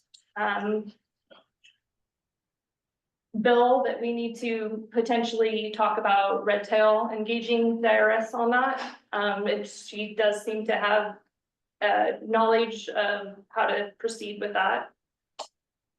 So What's an maybe you IRS can bill? elaborate on that, there's a $5,000. I maybe think in you know- between, yeah. You know more about that? Oh, yeah, so what happened is, when, Marie sent in the tax payment, she coded it wrong for first quarter instead of the quarter that it was supposed to be coded for.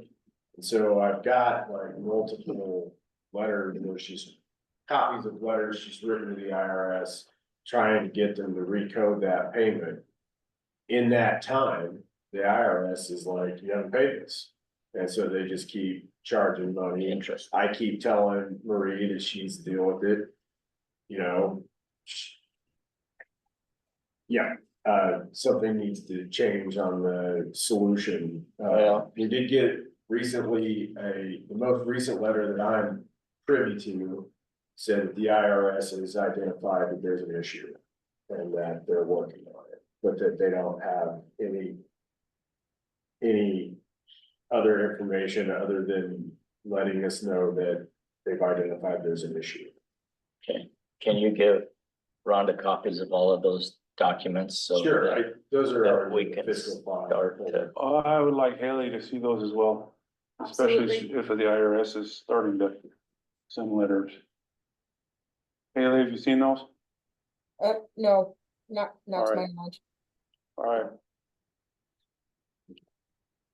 So all of that goes to, you know, getting Red Tail this contract extension or whatever you want to call it, and getting them to start doing our payroll October 1 so that we can build a clean slate from here on. And with that, we're looking very forward to activating the payroll function for time tracking. October 1 for employees. So Haley, you'll see this contract and then make sure you weigh in on it before we finalize? Yeah, yep, now that I actually have a little bit more background information, it'll help me with the review. And if we choose to make the change to October 1 and have Red Tail start doing payroll, what does that do with our contract with our accounting firm?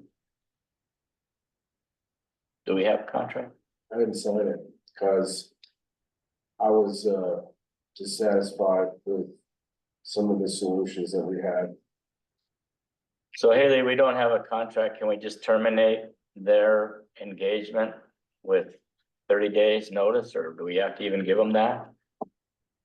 Let me think on some best practices for that. I'll get you a Okay. response by the end of the week. Well, and if we need to do some overlap for a month or something, I mean, I'm just wanting to make sure that we don't just truncate it and they're hanging on to things that we need before we absolutely let them go. If we don't have a contract, I mean, you can look at the legal process for dropping them, but I want to make sure we got everything from them we're supposed to get. Well, and we want to leave on a good note too. We Yeah. we don't wanna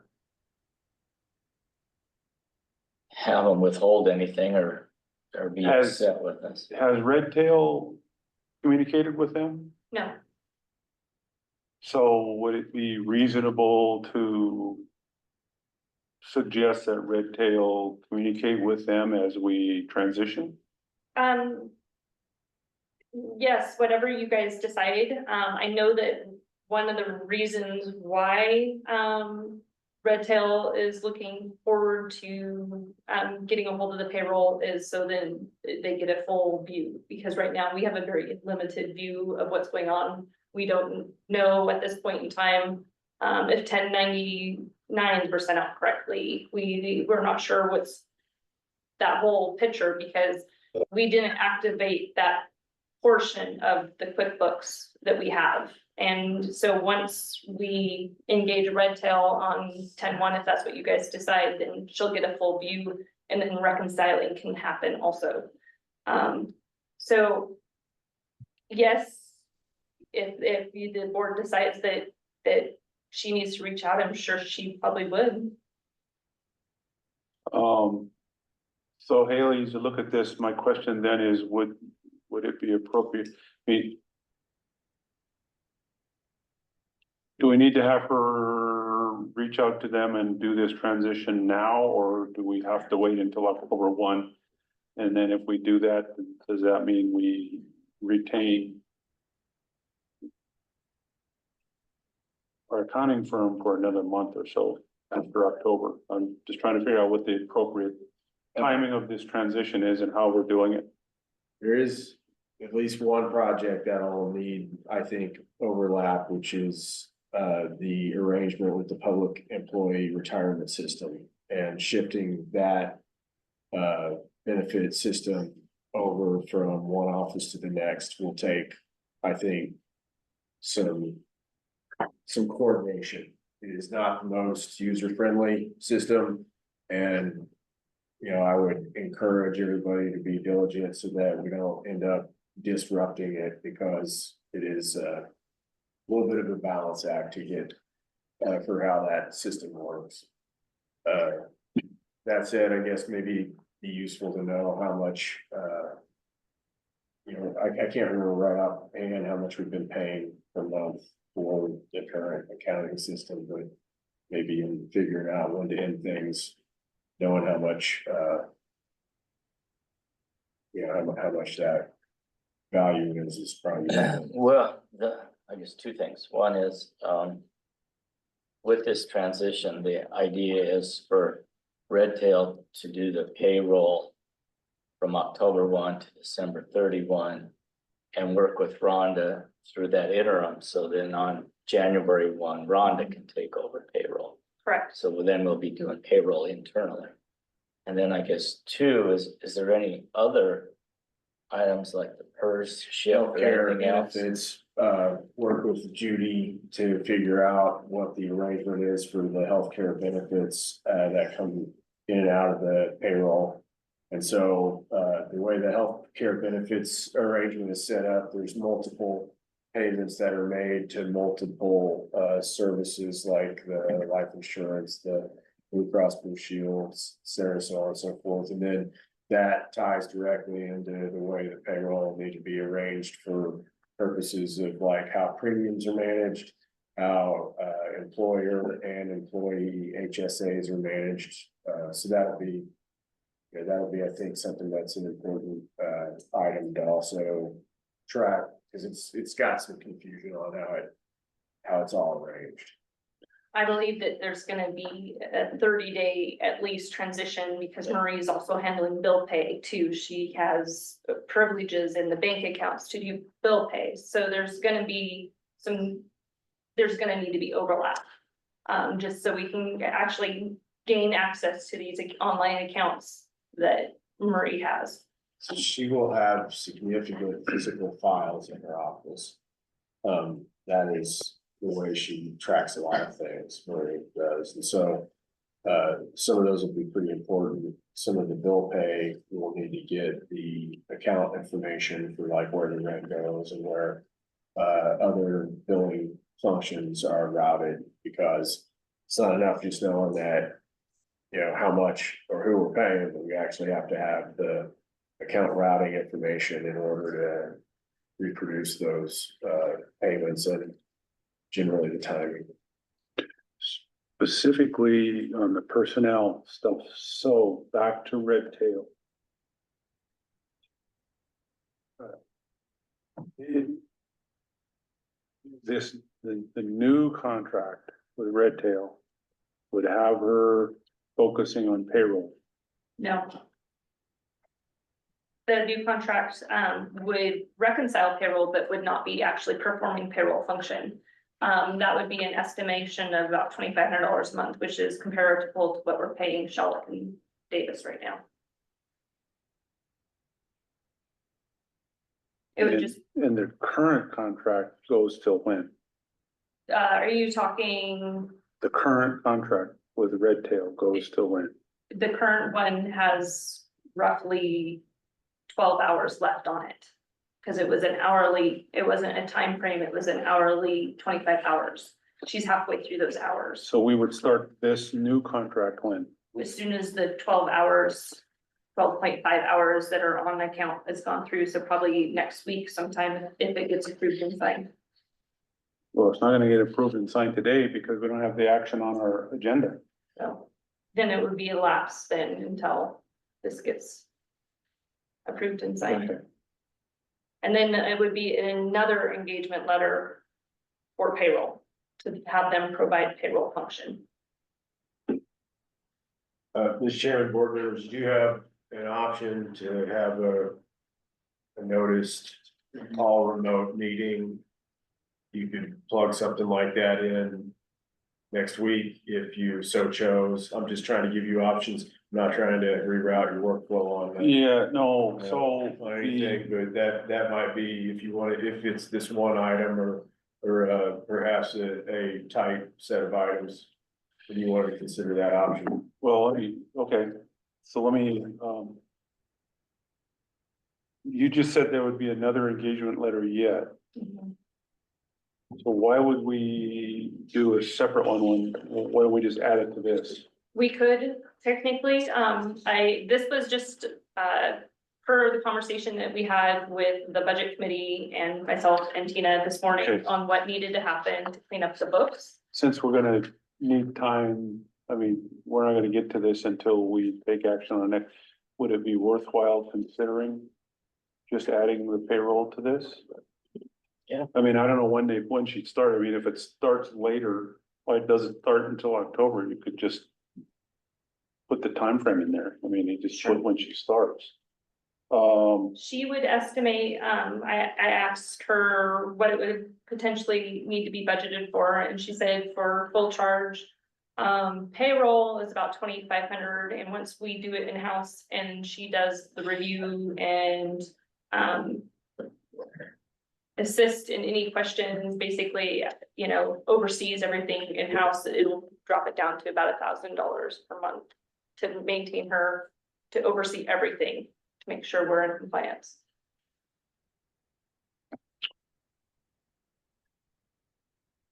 what do you want to do? Timing wise. Well, I guess. Our next board meeting is September 4th. Today's the 21st, so that's 2 weeks away. So I don't know, like, And so she'll run through, so Red Tail will run through her initial contract and then be done with Yeah. that regardless. Right, right. So we're probably safe there. yeah, it's just if we want to have her keep crunching this stuff. She was gonna be gone for a while, wasn't she? This weekend, she'll be back on Monday. So maybe what we could do is have her add in the payroll portion of this through this contract. And then have a online meeting like Ethan mentioned, and just to get them, you know, a week from now or something, just a 20-minute call, so that. So it'd be the 28th. So the other concern, as I understood it, was we also have a reporting deadline to the state and the tribes for the budget before they go into appropriation. And I don't recall what that date was, but I know it's in September.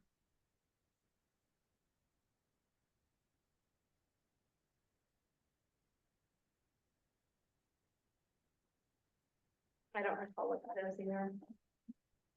Yeah, we'll have to maybe engage with them and talk a little bit more, because I think that, you know, as we move through our budget process, as we get that wrapped up,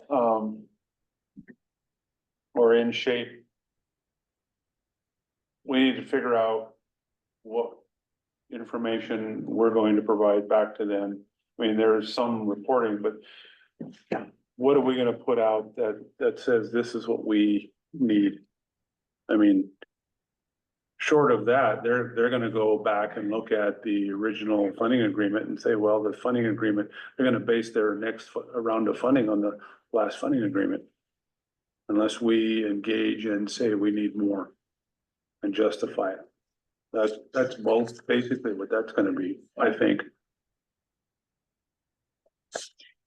And I think that was where some of the urgency was as we worked through this. For instance, one of the things that kept coming up was perhaps the need to either lease or purchase a vehicle for staff. And what would that cost be? It was difficult to ascertain because we didn't have a budget. Now we're working on a budget. I think we had baked that in to that original appropriation request, but what other things might there be that we need to add to that, if anything? But that's, I guess we could reach out to Pela and find out what that deadline is for sure in September.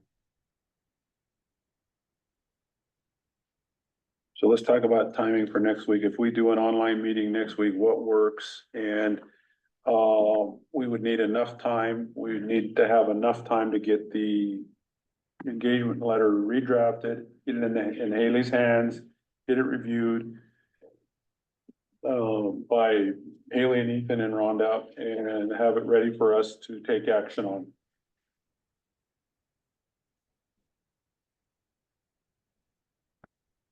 Well, SKC has in-service training all day, the 26th and the 27th.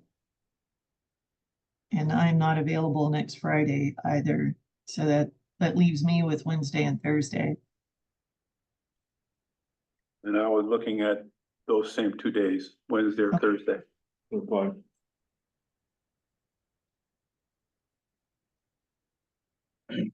You wanna make it, Okay, gonna make it, which day you wanna make, if we make it Thursday, that gives an extra day there to sure, kind of make things work. do the 29th. It's the go live date.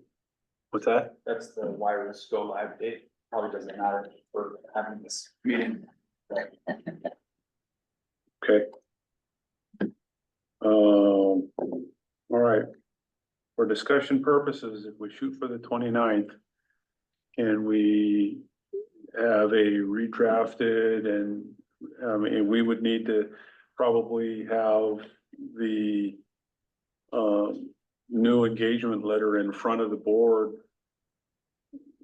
no later than the 28th, but sooner if possible. Does that That's doable. sound doable? Yep. And And well, I mean, that's got to include Haley's review. I believe that we could probably get her to draft it on Monday and I can, get it out, sent out to everybody so you guys can have time to look at it. We have to post it by the 27th. Okay, Haley? Yep, review early next week is fine. Okay, What time would you, board member, would you think you'd like to meet? Or this is online? setup, online, Right? yeah, well, we've been doing one, you guys wanna stick to one? You want the full 4 hours? No, No? then this is just, I was just gonna have this be the only item on the agenda for that Alright. meeting. Okay, 1 hour? 1 hour. 1 hour, I'll just send that with right there. Let's see. I usually have something at, 2 o'clock on Thursdays, so, So 1 to 2, is that okay? yeah, you wanna go earlier, I would prefer to go to 12:30 to 1:30. at 12:30? Yeah. 12:30 on the 29th, right? 12:30 to 1:30.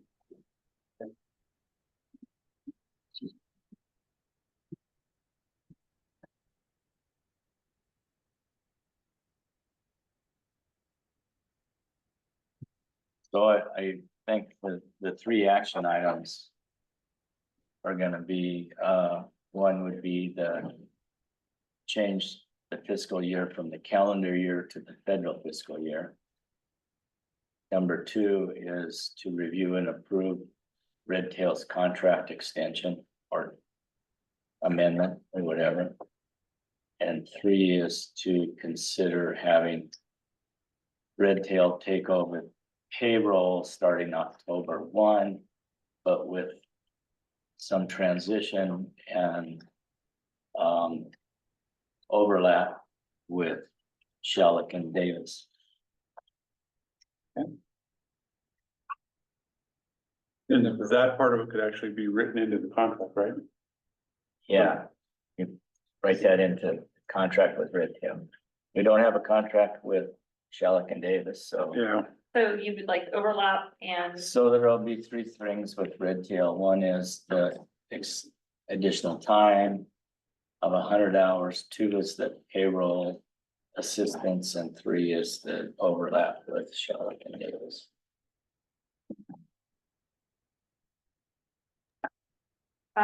in that, do you want to designate, Red Tail to have banking privileges that would mimic Charlotte and Davis? I would think so.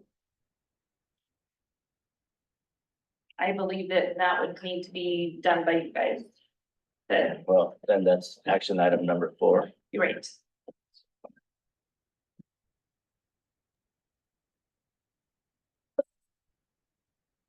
those are what we have right now, so as we get the legal and technical review of this, as you get ready, if there's anything else to add to that, let us know. Do you also want the financing team to have the same banking privileges for operation within QuickBooks Online as what Marie has and also what Red Tail will have?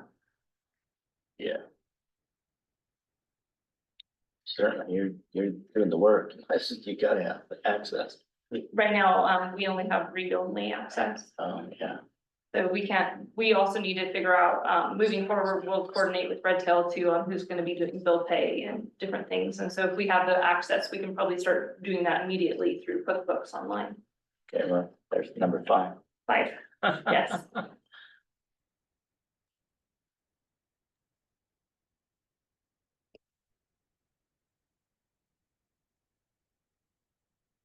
Can I And ask then, a clarifying question real quick? Sorry. Yeah.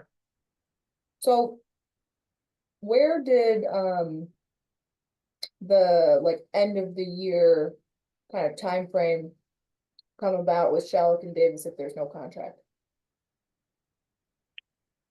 so that was just a logistical transition where we would finish up the year and start fresh. So for bookkeeping purposes and quarterly reporting, it would be the cleanest to do it on a quarter. So October 1 would be the first day of the fourth quarter. And so for reporting purposes, they would finish out their third quarter, and then Red Tail would take on the responsibilities in the fourth quarter. And that was discussed by not only Red Tail, but Shalleck and Davis and within our office, to make a clean transition to be in the new year. But we're thinking that with conversations with Red Tail and myself and our budget team, that maybe sooner rather than later, because it would just be a lot less reconciling we need to do if we get it sooner. Yeah, Haley, the payroll coding discrepancies kind of triggered moving that up 3 months. That way we wouldn't have to reconcile those months of October, November, and December. Okay, yeah, I just wanted to make sure because if there was some sort of verbal agreement between the board and Shalleck and Davis for continuing through the end of the year, then I could see maybe some,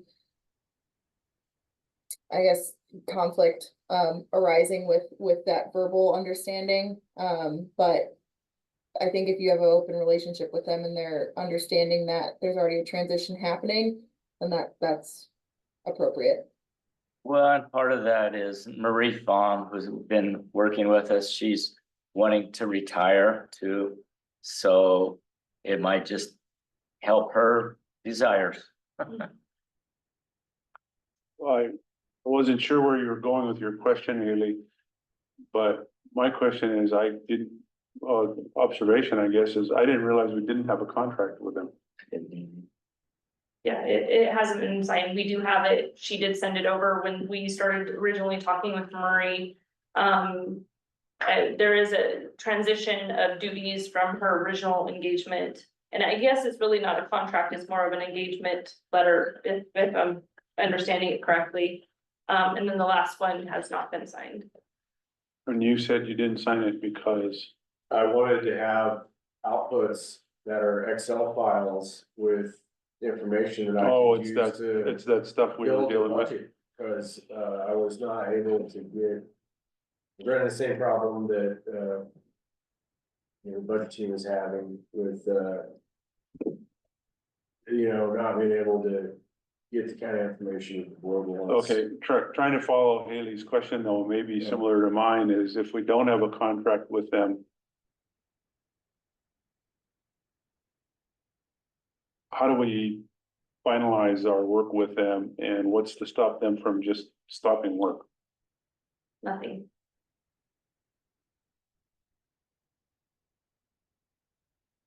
I would say that they are assuming that they have a contract till the end of the year.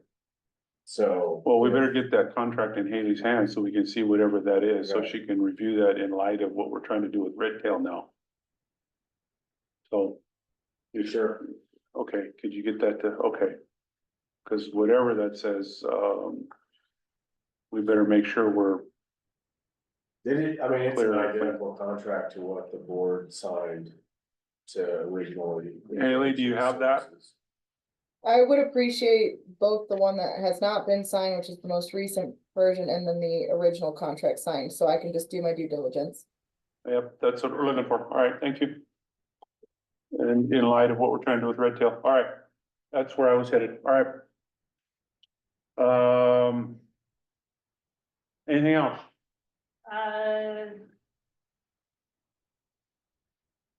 No, I think that that's pretty well covers it. No more trouble? Oh, yes, there's always trouble.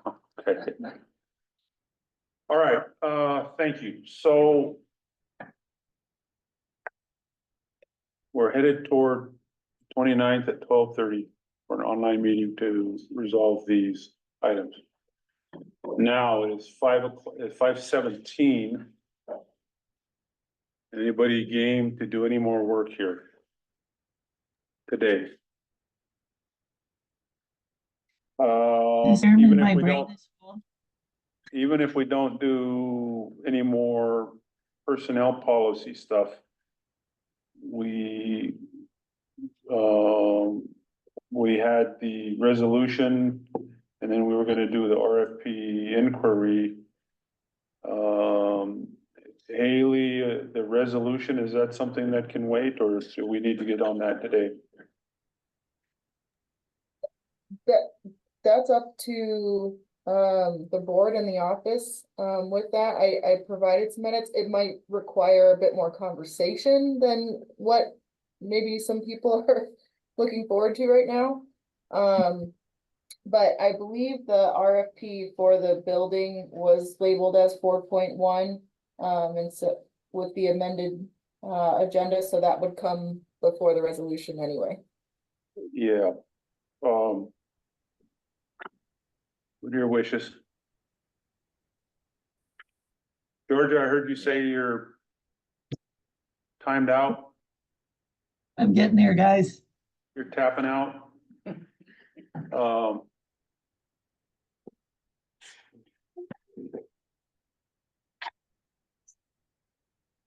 I'll stick around. If this is stuff we gotta do, I'll hang in Well, there. the resolution, it sounds like we can.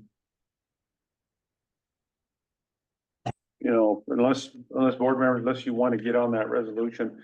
We probably should just cover this RFP inquiry real quick, because that's something that came in.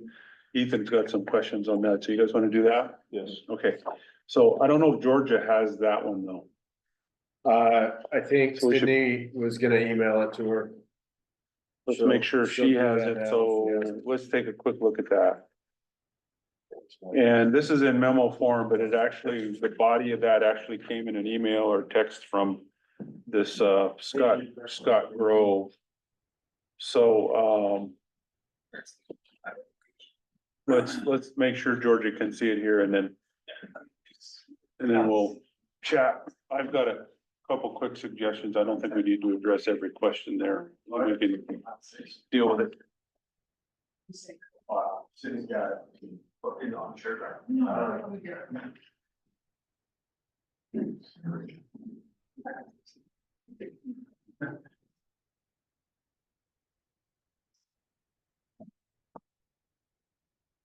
That we have to replace the current garbage.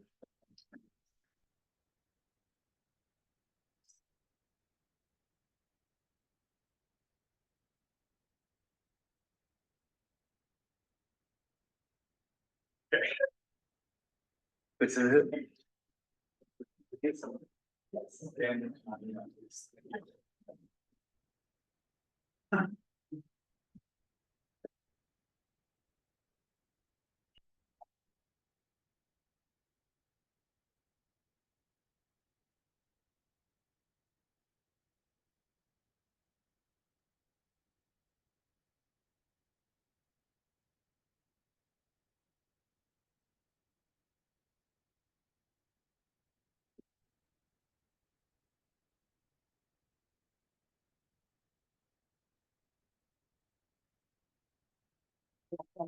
Yeah, right there. And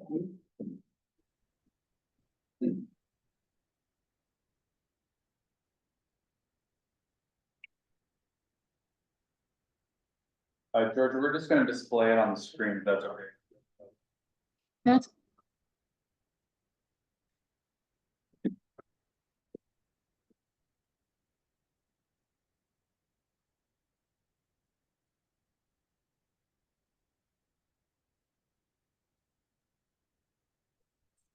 You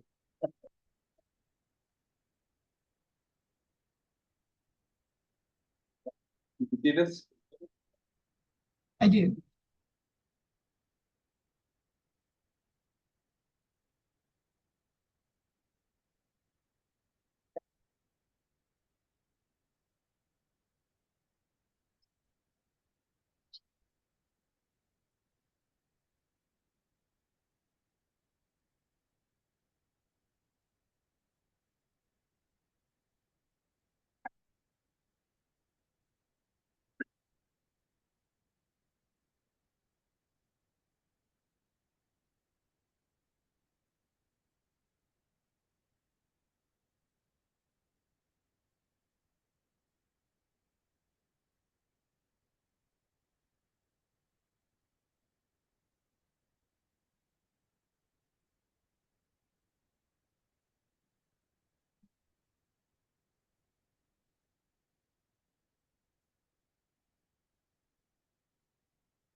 So just as a reminder, like, if I'm remembering correctly, we put out an RFP and I think the concept was that we would have an architect come in and do, give us a cost for doing an initial plan. And that plan would be,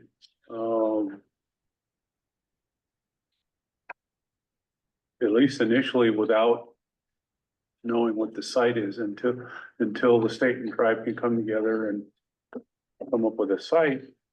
All they can do is meet with the board, meet with the staff and come up with sort of a general building plan. So I think an architect and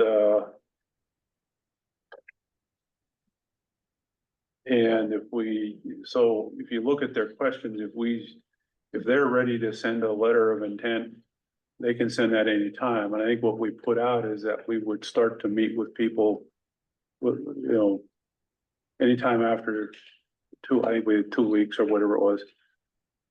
The initial RFP was out. So once we start receiving them, we can start talking to them. So they need to meet with us, and talk it over, and we would then start to talk about what our concept is. And so we don't have an answer to the rest of these questions then, I think, at this point. So I think we're looking for an architect and they should send in their letter of interest as soon as they're ready. Beyond that, I'm not sure we have an answer for them. What, And we need to, I guess, let them know we don't have an answer, right? To specifically say that, because I wonder, are they willing to proceed if they don't know what a budget is, for instance? Well, I mean, the flip side of that is the reason we're doing this is we need to come up with a cost that's going to produce the budget so that we can present that to the state and tribe. Gotcha. So we can get some money to pay them. We don't have the money right now, right? So this kind of a multi-step process. And if Okay. we pay them, once we pay them to develop the design, eventually with a site, then we'll have a cost for a building. Once we have a cost for a building, then we can provide that to the state and tribe and to the legislature. And they can decide if they want to provide that supplemental funding. Because I see this as being supplemental to our budget. On number one, it says letter of intent, or notice of letter of interest. Yeah, That's, I don't know if that's a typo or if this person Probably. misconstrued it. probably they just put intent, it's letter of interest, yeah. Yeah, I think there's a big difference between the two. Yeah, well, they can send their letter, we can take it or leave it. So that was my thought, keep it simple, just tell them, send in their letter of interest. And that we're looking for an architect. was there a date associated with the RFP that went out? The RFP Response said date. the board will begin scheduling meetings with prospective contractors after the RFP has been out for at least 2 weeks. So, So then basically, to start the process, prospective contractors would submit an initial letter of interest. We did say interest. With a summary of relevant firm experience, professional information for lead and key personnel, contact information, and any prospectus available. Once received, the Office of the Water Engineer will respond with acknowledgement of the receipt of the information, of the receipt and information about next steps. A response will be approximately within 30 days of receipt.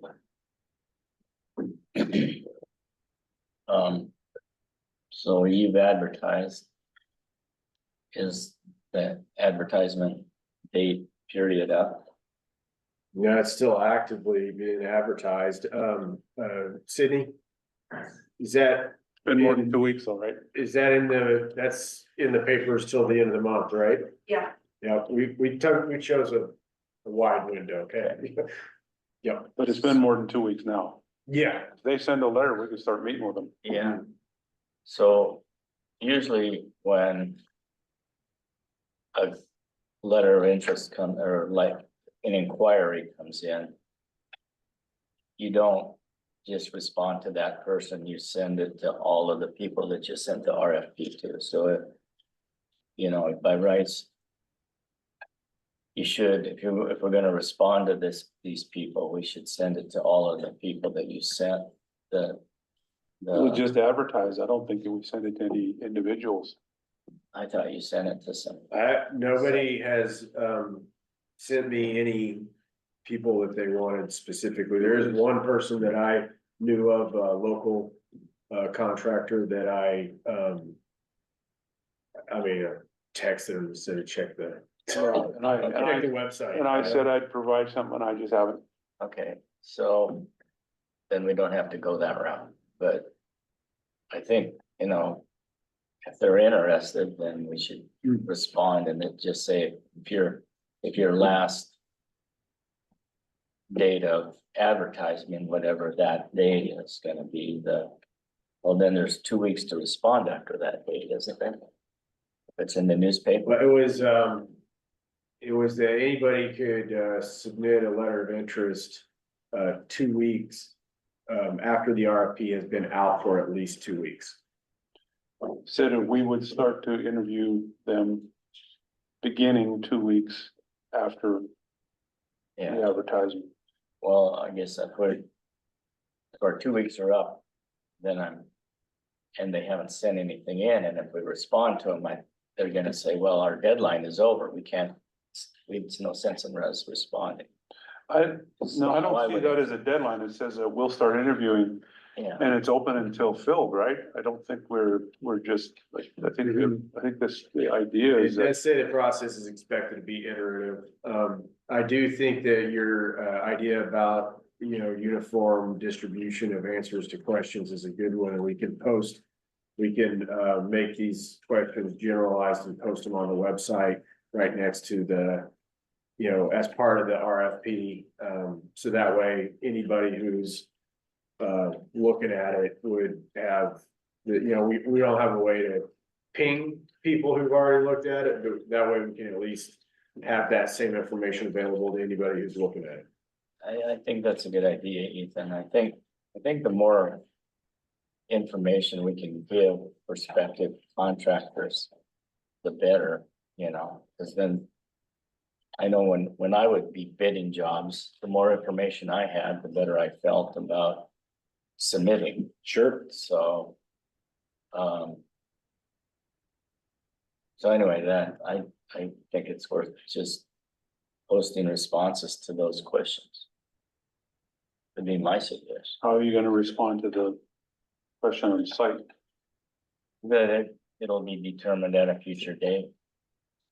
Okay. Hasn't been determined, will be determined at a future date. We don't know. Hasn't been determined. but- Yeah, and we can do that, but I mean, the other thought, in addition to that, then is if somebody submits a letter of interest. And we're past our 2 weeks, we can start meeting with them. We can, but if it's still being advertised, then that means that It's They just got- open till they can filled, so still- we yeah. might get other people respond during that time. We so might get one, we might get, maybe that's your Many. response for number one, as per the RFP, it's open until filled. yeah.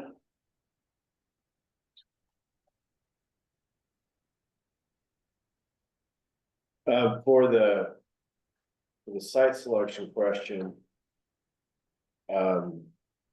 Maybe we could try to emphasize that this first site selection item would be like helping us determine what size of property we would be needing to, like kind of looking more at the general dimensions. That could be helpful, And so Yeah, forth. as but in opposed terms of to- a site, it's to be determined, Right, and Right. we might say to be determined in conjunction with the CSKT in the state of Montana. Yeah. Because it's not up to us. I mean, they're gonna have to weigh in on that. They're gonna want it, like you said, they're gonna wanna know how big of an area we need. They're gonna need to provide the site. Number three, I think at this time, we're kind of looking for an architect / engineering firm. Yeah, At this time, we don't really have a budget either. I guess.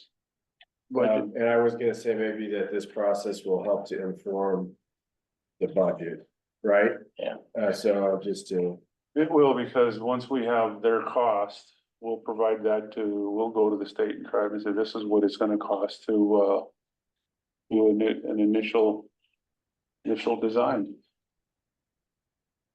Initial plan, building plan. And then like number 6, at this time, it's just the board that's gonna make that decision.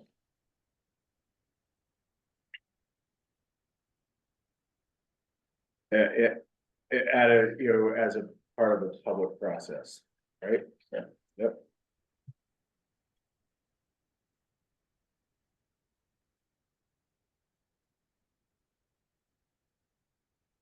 Number 7 is kind of a weird question.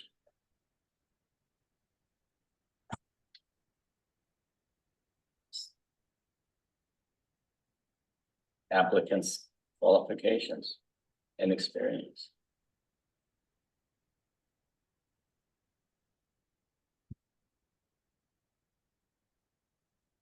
Yeah, if they follow the RFP, they're gonna include all their background information and experience, yeah. So like maybe years of experience and Like, project types. Yeah, depending on response to the RFP.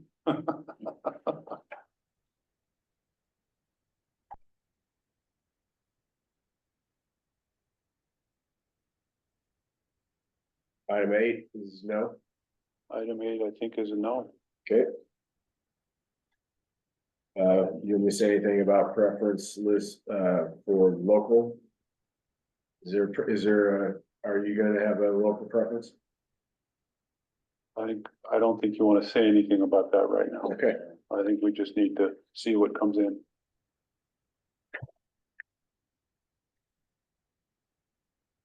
Okay, I can do this, and then I'll, distribute this to the folks asking the question, and I'll also post that simultaneously on the website. Thank you. All right, anything else? Just generally, I gotta buy a few things, and I know you're working on this fiscal, revamp. Is it all right to proceed with buying those computers that you okayed and a workstation on, the on the water engineer? There's things we already approved, yeah, right? We already approved? that's for Scott. Yeah. Yeah. Yeah, all right. Yep. Okay, I just want to double check before I, take any actions on those things. Yep. Okay? Anything else? Nope. Anything else? George, anything else? Nope.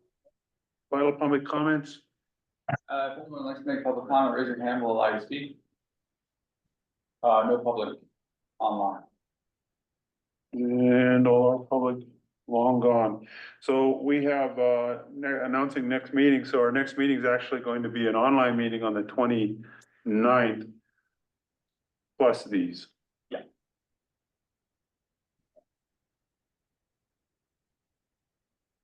Yeah. So could you send us an updated personnel policy thing that what was done today? Yeah, Thank you. like the whole thing with what was approved today, yeah, we can do that. The whole thing, okay. And the 29th is at 12:30. Sound good? Sounds good. Motion to adjourn. Motion. Motion by Ken, Second. second by Roger, all in favor, say aye. Aye. Bye. Okay, Thanks, Doug. Victoria, you sound like you need to go take a nap.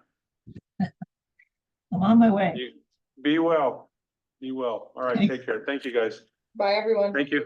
Okay, bye. Thank you.